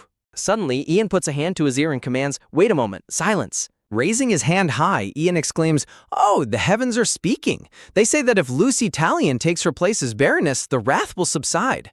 Running off with his knights, Ian shouts, "Wait, I feel an unsettling energy over there too," while the farmer cries, "Oh, great mage." Clenching his fists in anger, the crying farmer mutters, "To think the territory is being ruined because of that usurper."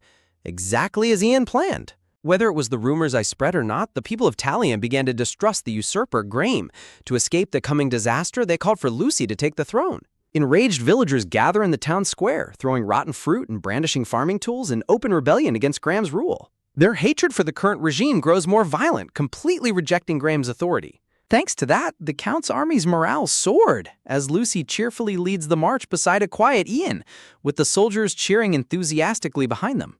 However, not everyone is pleased, as some of the disgruntled knights look back at the pair with deep suspicion and annoyance. Inside the main camp, a knight addresses the leader, "Your Excellency," as the tense atmosphere builds. "We refuse to stand on a battlefield of dishonor," the defiant knight declares firmly. Count Katina demands in confusion, and what exactly does that mean? The knight continues, pointing out, if we remain associated with such a mage. Ian looks on in utter shock, completely taken aback by the sudden accusations of the knights. Exactly, another knight shouts, pointing a finger. He's clearly trying to deceive us. Ian observes in frustration, so because they have no way of knowing if I'm deceiving them or not, they've decided to just label everything I say as a lie. Ian groans, running a hand through his hair. Talk about a stretch. But still, the knights stand firm in their resolve, refusing to back down from their stance. Ian notices the leader's hesitation, thinking, the Count knows it too. I can see it on his face. He can't wage a war without his knights. Ian sighs to himself. In the end, he has no choice but to listen to them. If that's the case, is there even a reason for me to stay? The Count flinches in surprise as Ian suddenly makes his final decision. Ian calmly turns around and declares, if my presence is that unpleasant, then I'll gladly take my leave. Ian pauses at the entrance and adds, however, don't expect any help from me later, no matter what happens, he warns coldly before walking out. Running out of the tent, Lucy frantically calls after him. Ian, wait up! Panting heavily, Lucy bows her head and apologizes. I'm so sorry. The knights were so rude to you out of nowhere. She tearfully adds, and my uncle was too flustered to say anything. Seeing her genuine distress, a soft, warm smile finally returns to Ian's face. Ian reflects gently, for some reason I feel a bit better now. It's probably because Lucy was so sincere with her apology. Ian reassures her with a grin. No, it's fine. I'm not really angry, prompting Lucy to ask, really? He lightheartedly reasons, it's not like leaving the battlefield is a crime, right? Besides, there's no mystery to be found in a place full of corpses. Lucy looks at him with tearful, worried eyes and reminds him, but you'll lose your chance to earn any merit. Ian silently reaches out, placing his hand gently on top of her head to comfort her. He gives her a soft, reassuring head pat, instantly leaving her completely dazed and blushing. Overwhelmed by the sudden physical affection, Lucy's face turns completely red as she freezes like a statue. Suddenly bursting with excitement, Lucy makes a bold request, only for Ian to instantly turn around and dryly reply, no thanks. Lucy boldly shouts out, so just marry me, only for Ian to instantly sweat drop and reject, I'll pass. A peaceful yet slightly comical silence settles over the campsite as the sun begins to set. A few days later, the marching army finally reaches their destination, ready for the impending clash. Standing atop a hill, the scouts look down at the massive, overwhelming force gathered on the plains below. The red-haired usurper Graham rides at the front of his army, looking incredibly smug and confident. Graham scoffs mockingly. Me? Graham of the single-edged sword?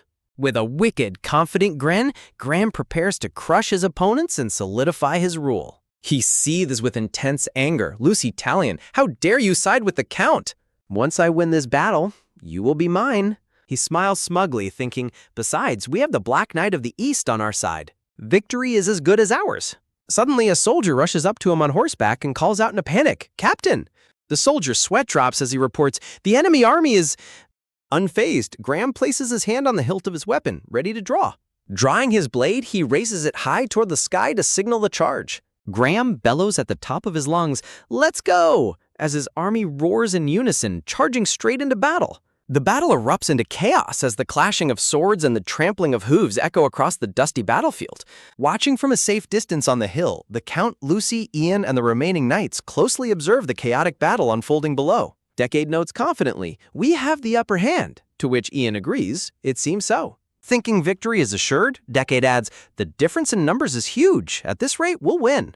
But Ian's easygoing smile suddenly vanishes as his sharp eyes catch something unexpected on the battlefield. Looking down in shock, Ian mutters, who is that knight? He's incredibly strong, as the black-armored rider easily cuts through their vanguard. Seeing Ian's sudden tension, Decade asks in confusion, what? Ian stares intently, recognizing the figure. That black armor? There's no mistake. He mutters to himself in disbelief, what is the fourth knight doing here? On the front lines, a soldier lets out a panicked cry, whoa, as a lethal blade slices toward him. With terrifying grace, the Black Knight unleashes a devastating sweep of his blade, effortlessly clearing the path and throwing the entire army into disarray. Ian watches in pure dread, realizing just how outmatched their forces truly are against a legendary warrior. Witnessing the carnage, Ian observes, the army is retreating. He's incredibly fast. He's picking them off. Charging like a demon of death, the Black Knight barrels straight through the center line, driving the terrified soldiers into a full retreat. Swallowing hard, Ian realizes the gravity of the situation. If things continue like this, we're going to be in serious trouble. Turning to the knight beside him, Ian asks, what happens if the center line is breached? Decade breaks into a cold sweat and replies, if that happens, with a grim expression, Decade finishes his sentence. We're next. Lucy gasps in absolute shock while the Count sits frozen on his chair, utterly paralyzed by the terrifying news. Decade explains the grim reality. If the center retreats, he won't bother chasing the fleeing soldiers. Slamming his hand down, Count Katina roars in a furious panic, "You incompetent fools!" Terrified for his own life, the Count desperately barks orders to pull back, willing to sacrifice anyone to secure his own escape. Hearing the Count's cowardly orders, Ian turns his head in disbelief, disgusted by the sudden lack of resolve. Ian's heart sinks as he thinks to himself, why does it have to be Sir Decade of all people? Knowing that someone must hold the line, the noble Sir Decade draws his sword, preparing to make a final suicidal stand to buy time for the retreat. Ian recalls the knight's kindness. The only person who ever treated me as a human being. He's such a rare, noble knight. Imagining Decade lying dead on the blood-soaked battlefield, Ian desperately thinks if he's sent out there now, he won't make it back alive, and urges, wait, please, we should consider another way. Decade ignores the plea, his grip tightening around the hilt of his sword as his sense of duty takes complete control. Fully prepared to lay down his life, the brave knight declares his intention to hold off the monstrous Black Knight alone. Grabbing Decade, Ian shouts in a panic, what are you planning to do? Decade looks back at the young mage with a gentle, resolute gaze, silently telling him that his mind is already made up. Pointing toward the terrifying display of violence, Ian cries out in disbelief, "You're gonna stop him?" Ian's face contorts with anger and frustration, unable to comprehend why such a good man would throw his life away so easily. Decade responds firmly, "I already know that," while Ian silently screams in frustration, but to a modern person, this is just dying in vain. Desperately trying to talk some sense into the knight, Ian gestures to the battlefield and shouts, "Look at the soldiers lying dead over there." Staring into Decade's calm eyes, Ian realizes the tragic truth. He knows exactly what's happening, and he's still going. Clenching his fists, Ian bitterly questions the reality of this cruel world. In this world, is it always men like him who have to be sacrificed? Suddenly, Sir Silg rides up on his horse, calling out Sir Decade, while Decade acknowledges him, Sir Silg. Ian recognizes him instantly. He's the knight who was guarding the center. Without a shred of shame, Sir Silg panics. Every second counts, so I'm retreating with His Excellency. Ian stares in utter disbelief, thinking, what a shameless piece of work. He basically just said, it's shameful, but we've been defeated. Decade commands, Mage Ian, you must also escort His Excellency and Baron Talion. But Ian hesitates. But Decade gives him an unwavering look, leaving no room for further argument as he prepares to face his destiny. Raising his blade high, Decade lets out a booming battle cry, "Everyone follow me!" and charges headfirst toward the enemy. Standing alone as the horses gallop away, Ian asks himself, is this really okay? Can I really let Sir Decade go, knowing he's going to die? A man who upheld chivalry to the end, even among all these scumbags? Ian's anger boils over as he watches the cowards flee. Is it right that he's the only one sacrificed for a war started by fools? Lucy desperately calls out, Ian, what are you doing? The Count has decided to retreat. Hurry! Instead of fleeing, Ian leaps onto a horse, prompting Lucy to gasp in shock. Ian?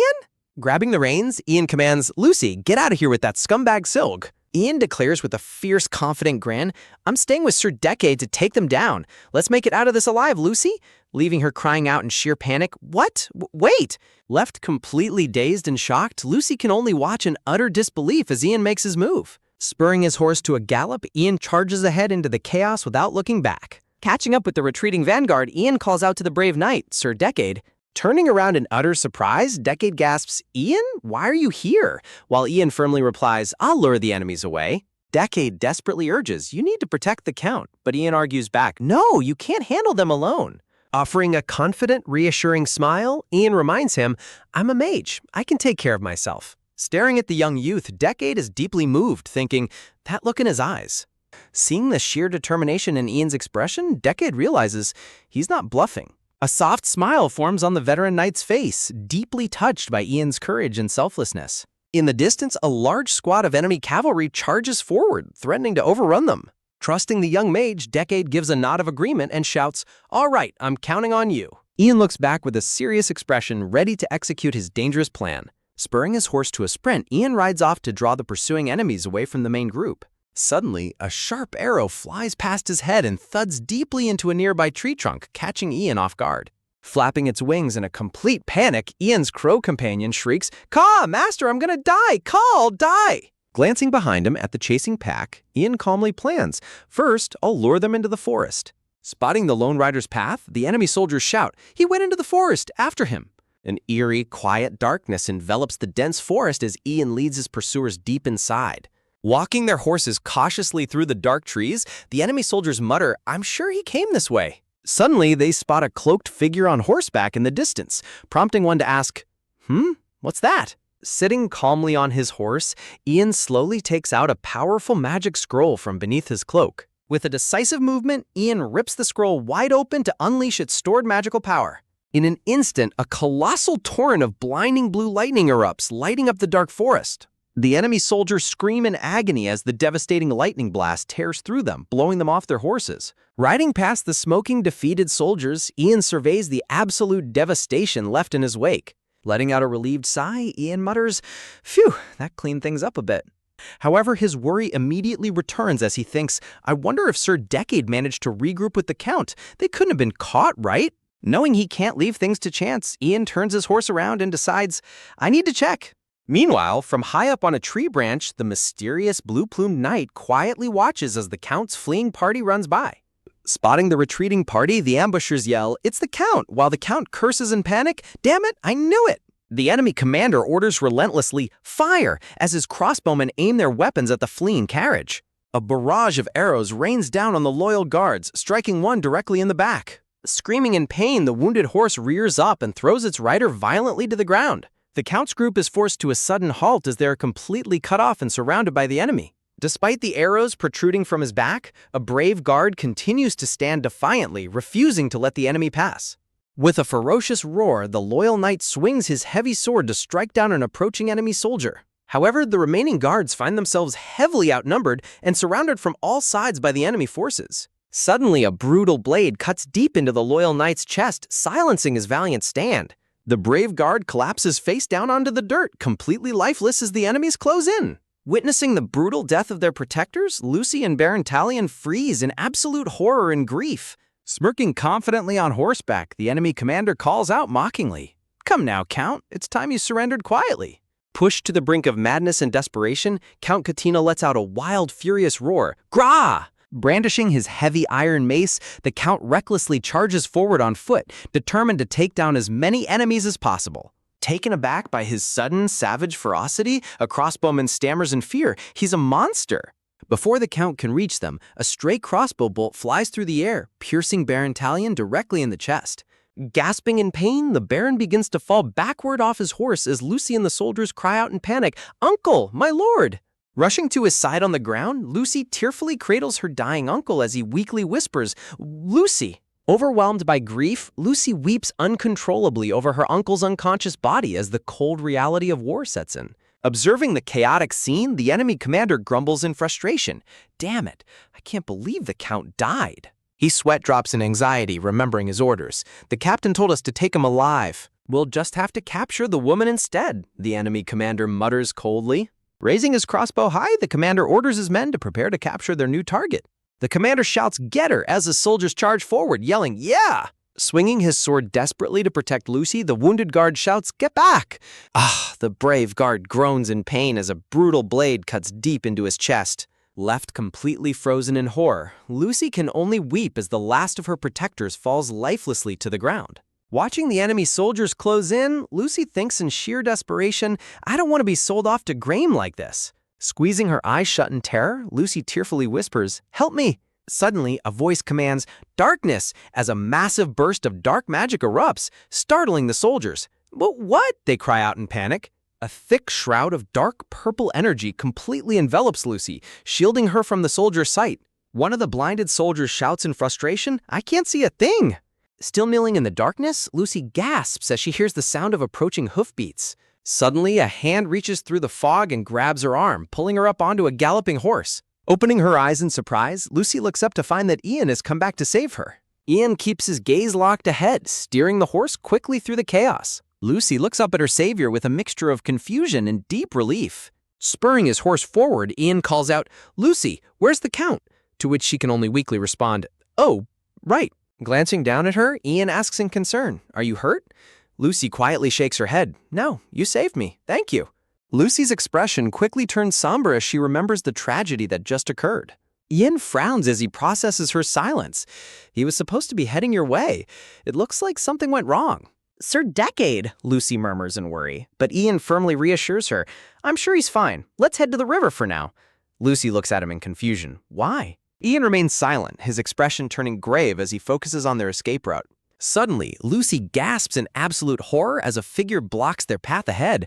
A black knight? Ian spurs his horse, splashing into the river as they try to break through. However, the terrifying black knight stands waiting in the middle of the river, cutting off their escape. Staring at the formidable opponent, Ian desperately thinks, "If I get caught here, it's over." The black knight commands in a cold, deep voice, "Hand over the talion." Lucy shrinks back in fear, clutching her chest as Ian tries to think of a way out. Refusing to back down, Ian confronts the mercenary. Lucy stares at the knight, her fear slowly turning into sheer rage. Tears streaming down her face, Lucy yells out in anger, "Graham killed my parents and stole our land. A bastard like him deserves to die." Ian adds, "You heard her, right? Is a guy like that really worth fighting for?" To which the Black Knight responds coldly, "I'm just doing the job I was paid to do." "So?" the knight mutters, completely unmoved by her words. Drawing his blade, the knight warns, "This is your last warning. Hand over the talion and leave." Lucy glares at the cold-blooded mercenary, her grip tightening with hatred. The knight's black horse snorts, its eyes glowing with an eerie, supernatural red light. The knight gasps in surprise as his horse suddenly rears up, losing its footing in the water. Unable to keep his balance, the heavily armored knight is thrown violently from his horse and crashes into the river. Struggling to stand up in the rushing water, the wet knight growls, "What did you do this time?" Raising his hand, Ian unleashes another powerful spell, shouting, "Fly!" The knight watches in disbelief as a massive swirl of water begins to rise around him. "What?" the knight stammers in shock as a giant wave towers over him. A colossal torrent of magic-infused river water crashes down on the knight, completely engulfing him. Dragged down by his heavy iron armor, the knight is swept under by the powerful current. As the water settles, the thoroughly defeated and soaked knight collapses face down in the shallow river. Ian, Lucy whispers, staring at the fallen mercenary. "Are they dead?" Ian remains silent, staring at the motionless figure on the riverbed.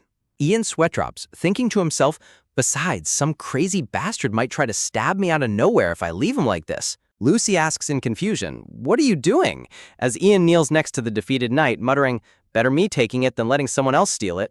Reaching down to unbuckle the armor, Ian decides, "First, let's get this helmet off." After pulling off the helmet, Ian and Lucy stare in absolute disbelief at what lies beneath. To their absolute shock, the terrifying mercenary beneath the heavy black armor is actually a beautiful woman with long golden hair. Sometime later, a warm campfire crackles quietly in the dark forest, lighting up their temporary campsite. The female knight sits bound tightly to a tree, slowly regaining consciousness in the warmth of the fire. Opening her eyes, she quietly surveys her surroundings, her expression remaining remarkably calm despite her predicament. Nearby, Ian and Lucy sit side by side on a fallen log with the defeated knight's black armor piled up on the ground next to them. Glaring at them, the blonde knight stammers in embarrassment and rage, "You! My armor!" Ian explains calmly, "I couldn't trust you, so I had to disarm you." Looking down in shame, the knight mortifiedly thinks, "To think I'd be seen like this by an enemy." Smirking at her defeated foe, Lucy chimes in mockingly, "Serves you right." Lucy continues to mock her, saying, "Dressing up as a man just to fight? You must really love the thrill." Watching the exchange, Ian's sweat drops, thinking to himself, "Lucy doesn't hold back, does she?" In this world, cross-dressing is strictly forbidden by law and religious customs. To put it in modern terms, it would be equivalent to a bearded man in a cute maid outfit being led away in handcuffs by the police. Pointing a finger, Lucy proudly boasts, "Just you wait. Soon, everyone will know the Black Knight was dressing as a man." From her spot by the tree, the knight mutters in disgust, "I think you're worse than a bandit." Her eyes narrowing with anger, the knight growls, "What did you say?" Ian tries to calm things down, saying, "Cut it out, Lucy. You're getting too worked up." Lucy immediately snaps back, "Huh? No, I'm not." Suddenly, Lucy's hands begin to tremble violently as the weight of her grief and fear finally catches up to her. Shaking uncontrollably, Lucy stares blankly at the ground, completely overwhelmed by the trauma of losing her family and protectors. Noticing her distress, Ian gently tells her, "Leave this to me. Go get some rest." Nodding silently, Lucy walks away to rest, leaving Ian alone to handle their captive. Letting out a quiet sigh, Ian turns his attention back to the female knight. Ian mutters as he approaches her, "We made such a big deal out of nothing." The knight sits silently in the shadows, her pride wounded and her future uncertain. The knight retorts incredulously, "You call that nothing? You must not be a believer in the Church of the Sun God." Shrugging indifferently, Ian replies, "Actually, I do." Confused by his reaction, she asks him, "You're a believer, yet you don't find a woman dressing as a man strange?" Ian reasons, "What's wrong with dressing as a man? Men dress as women too." The knight's jaw drops as she stammers, "Men dress as women? Why?" As a horrifying mental image of a muscular man posing as a cat girl flashes through her mind, the knight looks utterly traumatized. Ian reassures her, "So don't be so down, just because your disguise was blown." The female knight stares up at Ian, her expression softening slightly as she realizes he genuinely doesn't judge her. She sighs and remarks, "You're incredibly skilled, but you're also a very eccentric mage." Ian simply smiles, "Sure, let's go with that." Raising her head, she demands, "I request treatment befitting a knight, untie me." But Ian flatly refuses, "I don't trust you." Furious, she yells, "I swear on my honor as a knight, I will not attack." Ian crosses his arms and points out, "In the first place, you haven't even revealed your identity yet." Ian smirks and says, "So how can I trust you, Barinka?"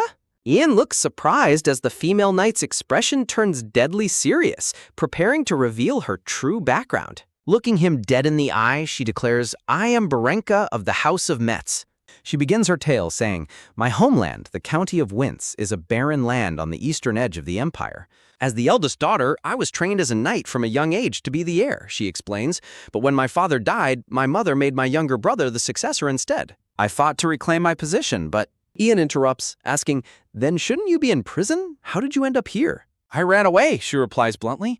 Ian's sweat drops, asking, "What? What happens if they catch you?" "Because I'm heading for the kingdom of Roland," she explains. Ian's eyes widen in sheer shock as she mentions his own destination. "It's the kingdom where my father served as a knight in his youth," Barenka continues. "If I go there as his daughter, they'll surely take me in." Ian stares at her, processing this sudden revelation as his crow companion watches silently. Ian's sweat drops at her naivety, thinking she thinks they'll welcome her just because it's her father's old workplace. Ian's sweat drops at her naivety, thinking to himself, she's surprisingly naive. Ian bluntly asks her, "Then why were you cross-dressing?" making her face turn completely red with embarrassment. Ian continues to tease, "Is it because you like women or something?" To which Barenka furiously screams, "No!" Struggling against her ropes, Barenka shouts in frustration, "I heard the Empire discriminates against female knights." She continues to vent, "My father told me they were savages and to be careful." To which Ian simply replies with a deadpan, "I see." Turning her gaze back to the ground, Barenka looks toward her discarded helmet and armor. "My helmet has been enchanted," Barenka reveals, pointing toward the heavy metal armor resting nearby. In a chibi explanation, she adds, "Yeah, when I wear it, it mimics my father's voice." With a proud but quiet expression, she states, "Of course, this armor and helmet belong to my father, after all." Intrigued, Ian walks over to the pile of armor, muttering thoughtfully, Picking up the dark helmet, Ian asks, "Mind if I take a look at it?" And Barenka indifferently responds, "Do as you wish." Turning the helmet over in his hands, Ian carefully examines it, thinking, "I can't really tell just by looking." Suddenly, a glowing blue magical window pops up in front of Ian's eyes as he holds the helmet.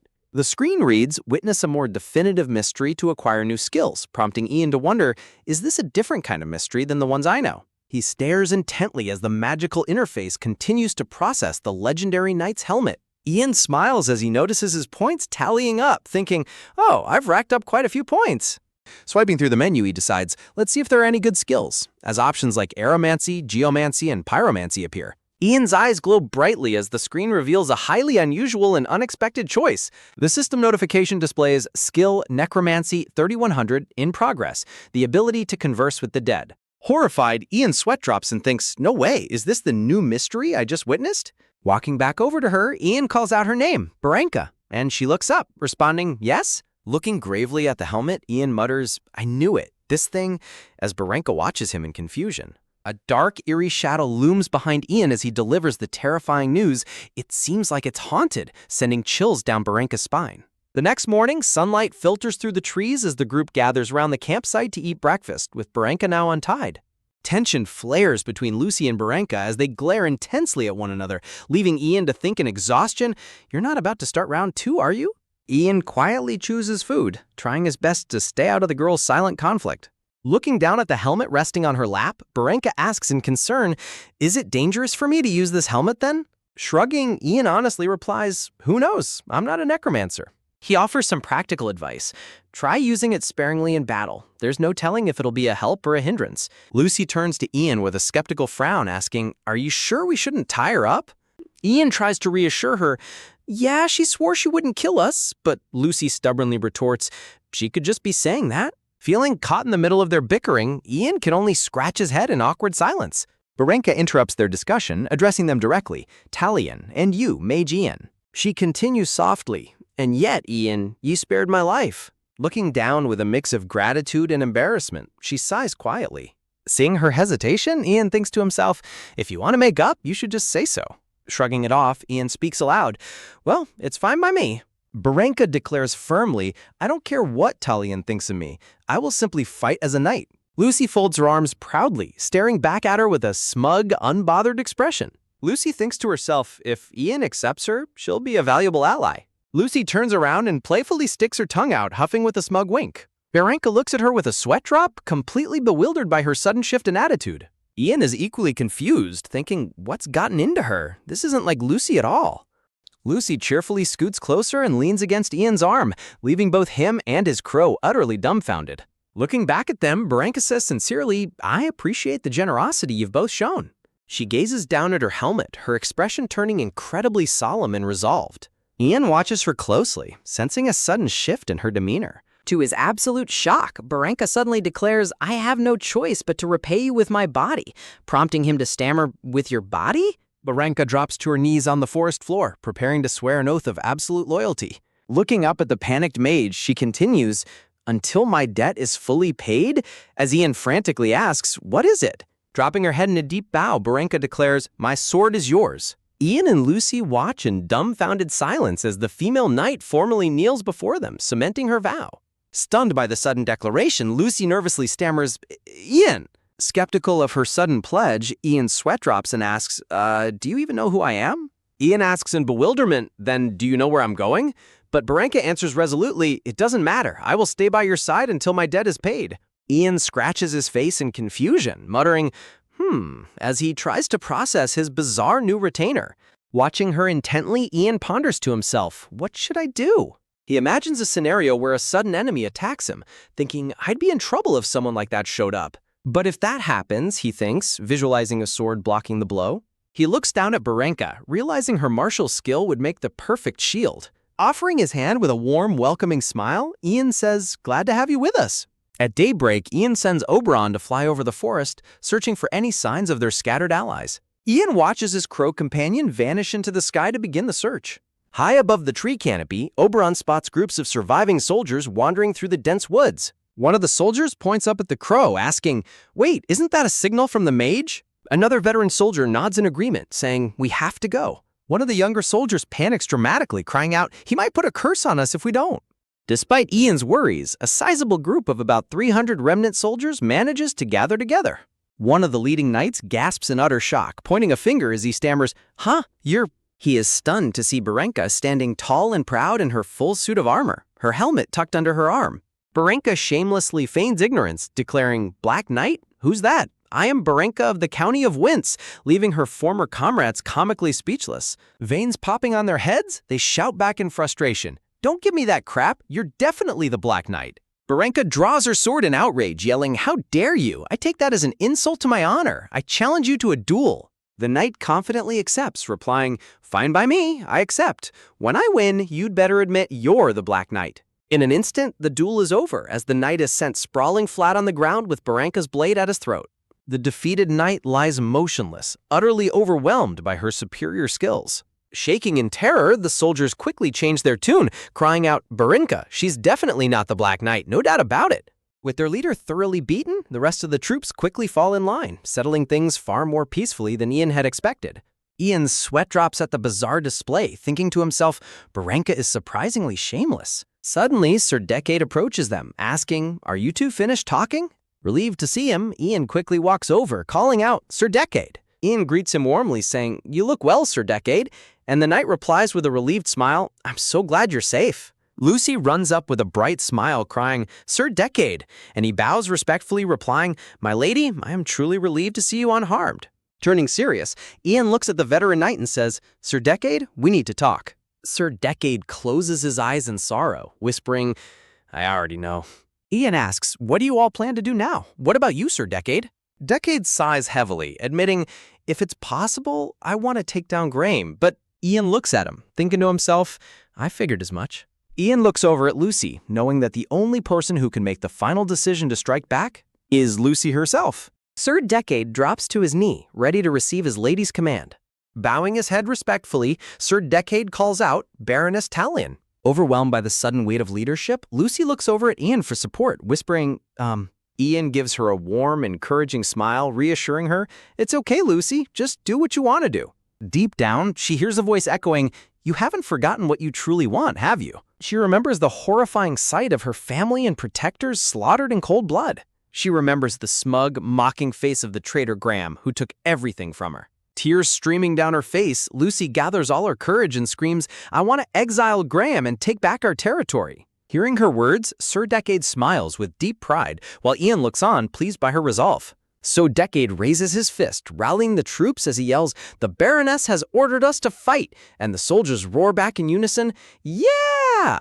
As the remnant soldiers prepare for the coming conflict, the tense silence of the forest is filled only with the sound of drawing bows and sharpening blades. Sir Decade walks up to the young mage, calling out his name, Ian. Looking toward the bright sky, Sir Decade asks, "I'd like to borrow your magical strength for the upcoming battle. Will you cooperate with us?" To which Ian replies, "I was actually thinking the same thing." Relieved, Sir Decade smiles brightly and says, "That's great to hear." Rubbing his neck apologetically, the knight says, "Also, I'm truly sorry about the knights insulting you earlier." Ian quickly dismisses it, replying, "Oh, don't worry about it. It's in the past." Decade sighs in relief, saying, "I appreciate you saying that. It's a weight off my chest." While Decade smiles warmly, Ian notices several disgruntled soldiers muttering angrily in the background. One of the soldiers steps forward aggressively, shouting, "Sir Decade!"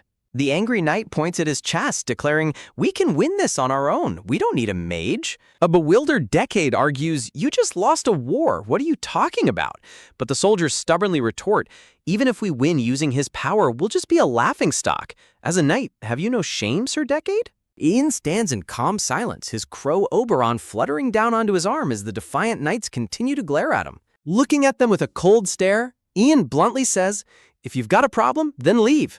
Outraged by the mage's attitude, the soldier growls, "What did you say?" Turning his back to them, Ian calmly states, "We don't need people playing politics right before a war." His eyes suddenly flare with a terrifying purple glow as he warns them, "I'm telling you to get lost and stay out of the way." Intimidated by the sudden shift in atmosphere, the soldiers shudder in fear, muttering, "It." Trying to hide his fear, the soldier sneers, "You arrogant brat! War is the domain of knights. You really think you can win without us?" The other knights laugh mockingly, saying, "A rookie mage trying to lecture us on war? What a joke!" Unbothered, Ian folds his arms and points out their massive failure, saying, "You couldn't even stop a single black knight from breaking through, and you let the count die. You've got a lot of nerve acting high and mighty." Giving them a smug, mocking grin, Ian chuckles, "Isn't it the other way around? If you guys had actually done your jobs, wouldn't we have won?" Leaving the soldiers red-faced with rage. Pushed over the edge, the knight lunges forward, screaming, "I'm not finished talking," as Decade frantically tries to hold him back. Instantly, a violent blast of wind and magical pressure erupts from Ian, threatening to blow the arrogant soldiers away. Sir Decade shields his face from the intense pressure while the terrified knights huddle together, whimpering. Walking past them with utter contempt, Ian mutters, "To think guys like that call themselves knights," as the defeated soldiers cry in humiliation. Walking away into the forest, Ian commands, "We launch a counterattack on Graham at dusk. Only those who are with me follow." At dusk, the troops gather to see the county's champion in golden armor riding ahead, prompting them to whisper in confusion, "Why is he over there? Isn't that the Black Knight of the East?" On the enemy side, a scout observes the incoming forces and gasps in shock, "Yeah, no doubt about it." The traitor Graham grits his teeth in pure rage, snarling, "That damn Lucy, what should we do with her?" A war horn blares across the open field, signaling the start of the fierce clash. With a deafening roar, Graham's cavalry charges forward across the plains. The ground shakes beneath the thundering hooves as the enemy soldiers steel themselves, muttering, "Damn it!" Leading the charge, Varenka positions her lance, her single blue eye glowing with intense focus through her golden visor. Seeing his vanguard falter, the enemy commander screams in frustration, "What are you doing? Attack!" The two armies collide in a brutal display of steel and blood as knights shout, "Take this!" A powerful slash rips through the enemy lines, knocking a knight off his saddle with a painful gasp. One of Graham's knights smiles smugly as he successfully strikes down an allied soldier. The enemy knight sneers, "The Baron's army is nothing special," only to be instantly cut down from behind, gasping, "Ugh!" Through the slits of her helmet, Varenka's cold blue eyes lock onto her next target with deadly precision. Sweeping her blade in a devastating arc, Varenka decimates the enemy vanguard, leaving them to scream in agony as they fall. Graham looks back at the chaotic battlefield, gritting his teeth in frustration. Realizing they are losing their advantage, Graham thinks in panic. At this rate, we'll all die in vain.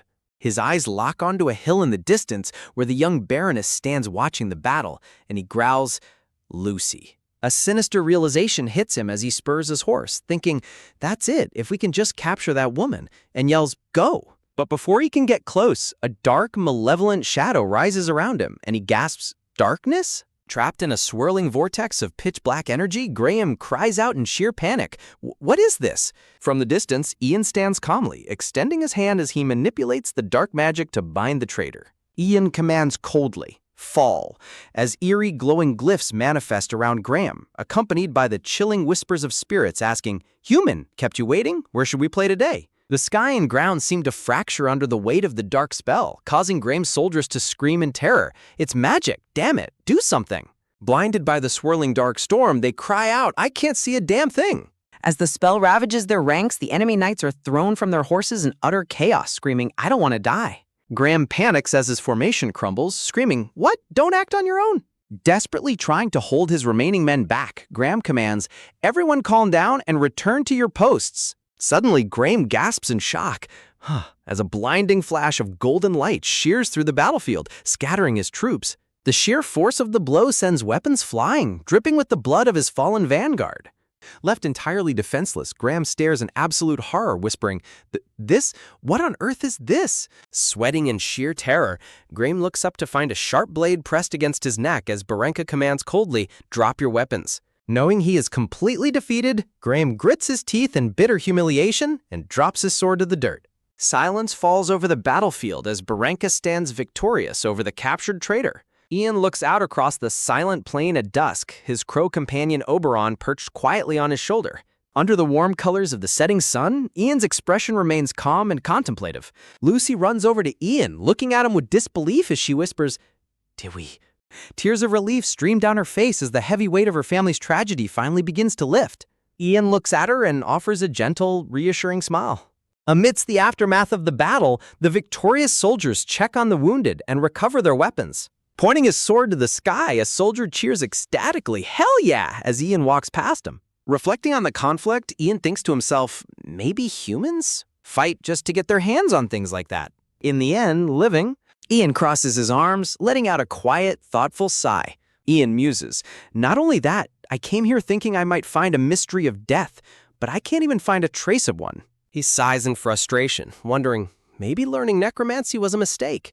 An imaginary game-style screen pops up before Ian. Ian found a corpse. Graham's henchman. Corpse, level 1.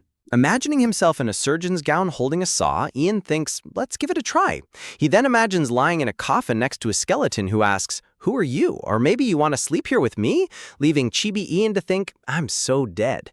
Chibi Master appears in a thought bubble yelling, "Hey, are you out of your mind?" And Ian chuckles, thinking, that's probably what Master would say. Feeling a gentle breeze, Ian grips his staff and looks up at the sky. His crow, Oberon, spreads his wings and flies off into the clear blue sky. Looking at his staff, Ian wonders, what does it mean to be a mage? So far, I've conversed with the mysteries I happened to encounter and accomplished all sorts of things, but manifesting a crackling purple flame in his palm, he questions, is this really the right way to train? Clenching his fist against a glowing red magical crest, he ponders, maybe I need to try a more drastic approach. Standing within a swirling pool of dark energy, Ian sighs. I still don't know, as Oberon returns to perch on his shoulder. The crow affectionately pecks at Ian's cheek, letting out a soft coo. Smiling warmly, Ian gently cradles the bird in his hand, asking, suddenly the sound of footsteps catches his attention, and Ian turns his head to look. Dressed in a beautiful white gown, Lucy runs up to him with a bright smile, calling out, "Ian!" She asks warmly, "Did you get everything sorted out?" And Ian replies with a smile, "Yep, I even checked the asset list." Looking around, Lucy says softly, "I haven't seen him around lately." Ian follows her gaze toward the field where Sir Decade is talking with the other knights. Sir Decade chuckles heartily, conversing with his comrades in high spirits. Ian watches them in silence, feeling a sense of closure. Over the next few days, the victory party comes to an end, and Sir Decade and the knights prepare to depart for the barony. Sir Decade notices the young mage watching from beneath the shade of a large tree. Walking over, Sir Decade shakes his hand warmly and says, "I hope we meet again someday," to which Ian replies with a bright smile, "Me too." The two share a warm, respectful look as a gentle breeze blows leaves around them. And then Graham is publicly executed, in accordance with the laws of this world, to the cheers of the citizens. Back at the manor, Lucy leans back in her chair with a smug smile, sighing, "It's tough being so popular."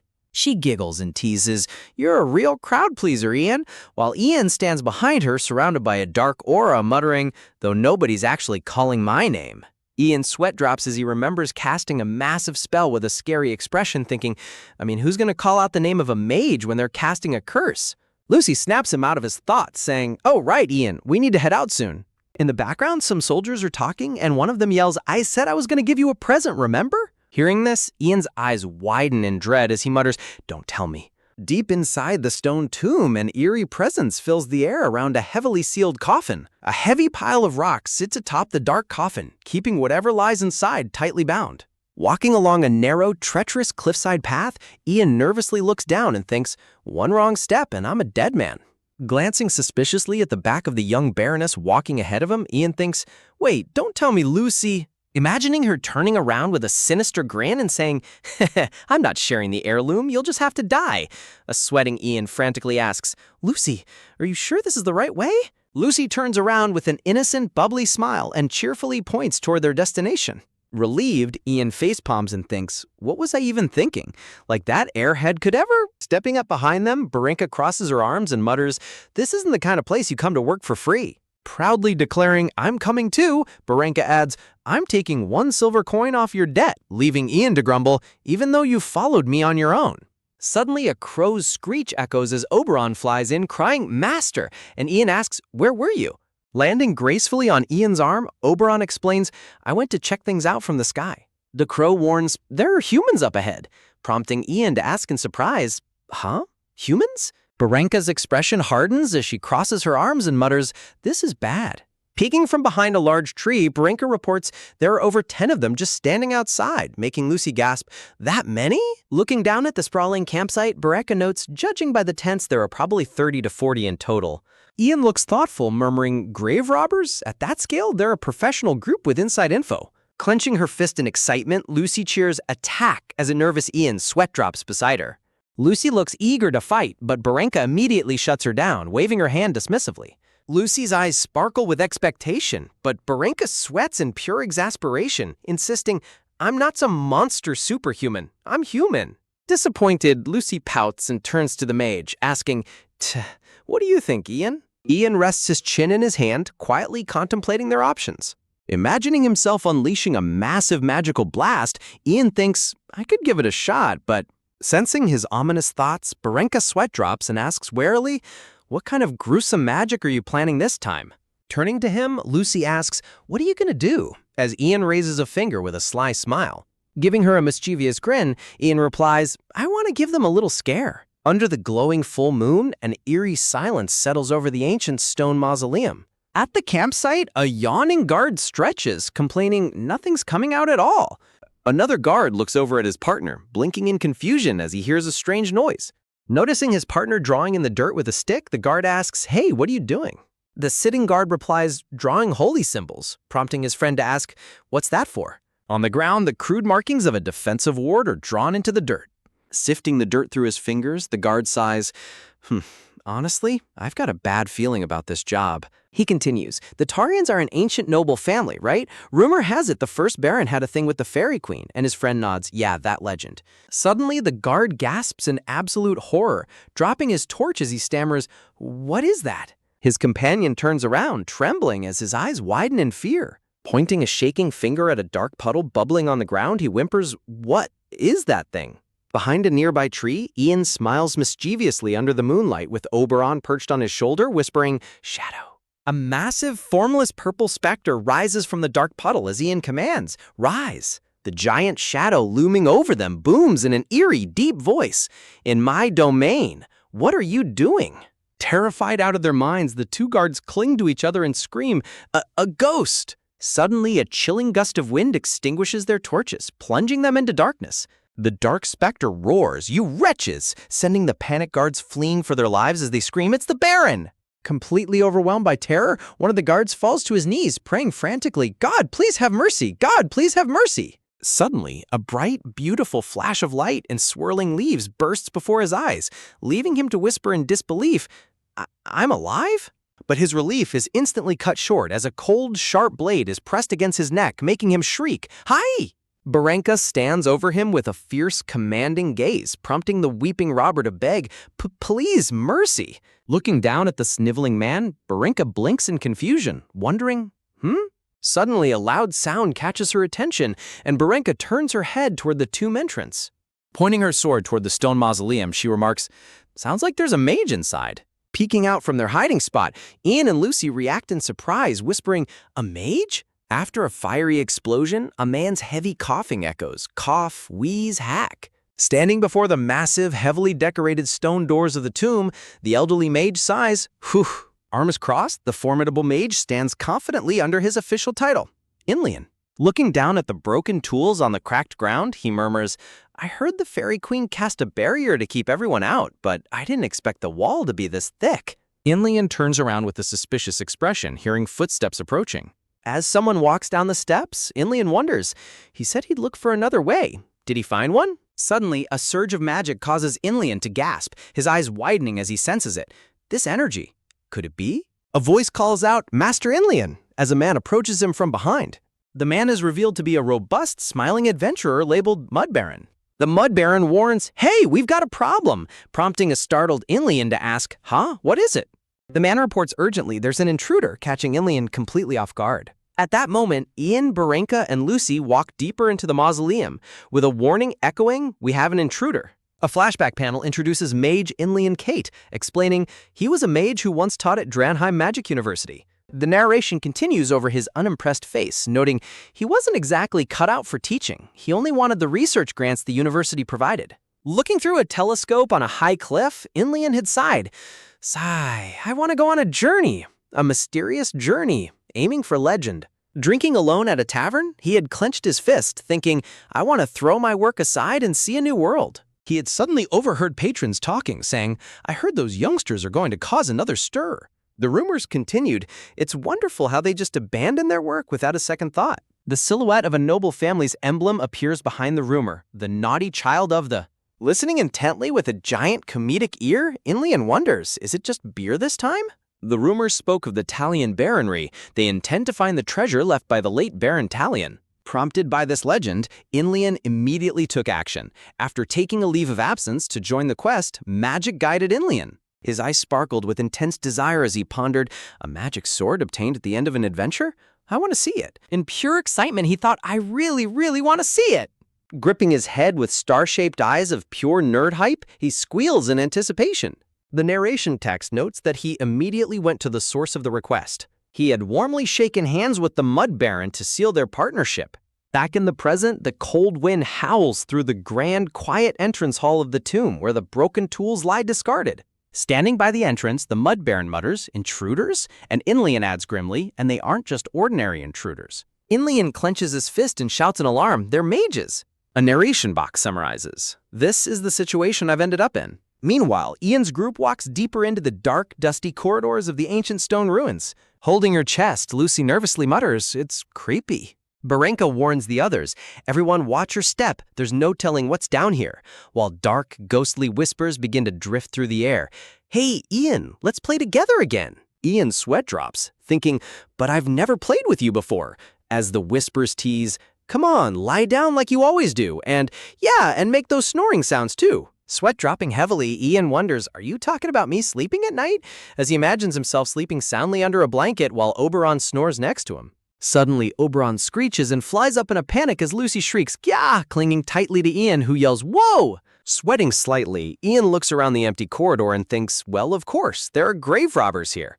Terrified, Lucy bursts into tears and desperately grabs onto Ian's arm, weeping loudly. A chilling message fades onto a black screen with cute stars. Monster. The word monster hovers over a chibi illustration of the group looking back in mild surprise. Branka chuckles confidently, saying, it seems everyone's just surprised because it's their first time in a cave.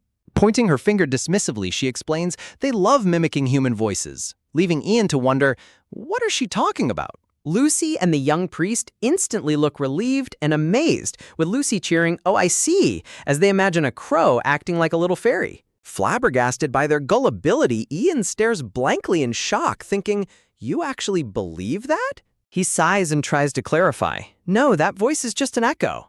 Deep within the magical currents of the cave, a playful spirit giggles. I knew it, humans are so funny. I hope someone else screams. The voice continues floating around. Then I could make their voice ring out, leaving Ian to ponder, wait, this is a fantasy world, not Japan. Modern scientific knowledge might not apply here. Glancing at Branka and Lucy, Ian thinks that voice doesn't belong to a fairy. Surrounding himself with a vibrant swirl of green wind magic, Ian smiles confidently and declares, it's a mystery of the wind. A system notification flashes, announcing that a new skill has been acquired, atmospheric magic, sound manipulation, a technique to control air vibrations and manipulate sound. Looking at him in wonder, Lucy asks, so it's the work of a mystery? As Ian quietly looks back at her with Oberon on his shoulder. Channeling his new magic, Ian holds up his staff and chants, wind sees the transmission of sound.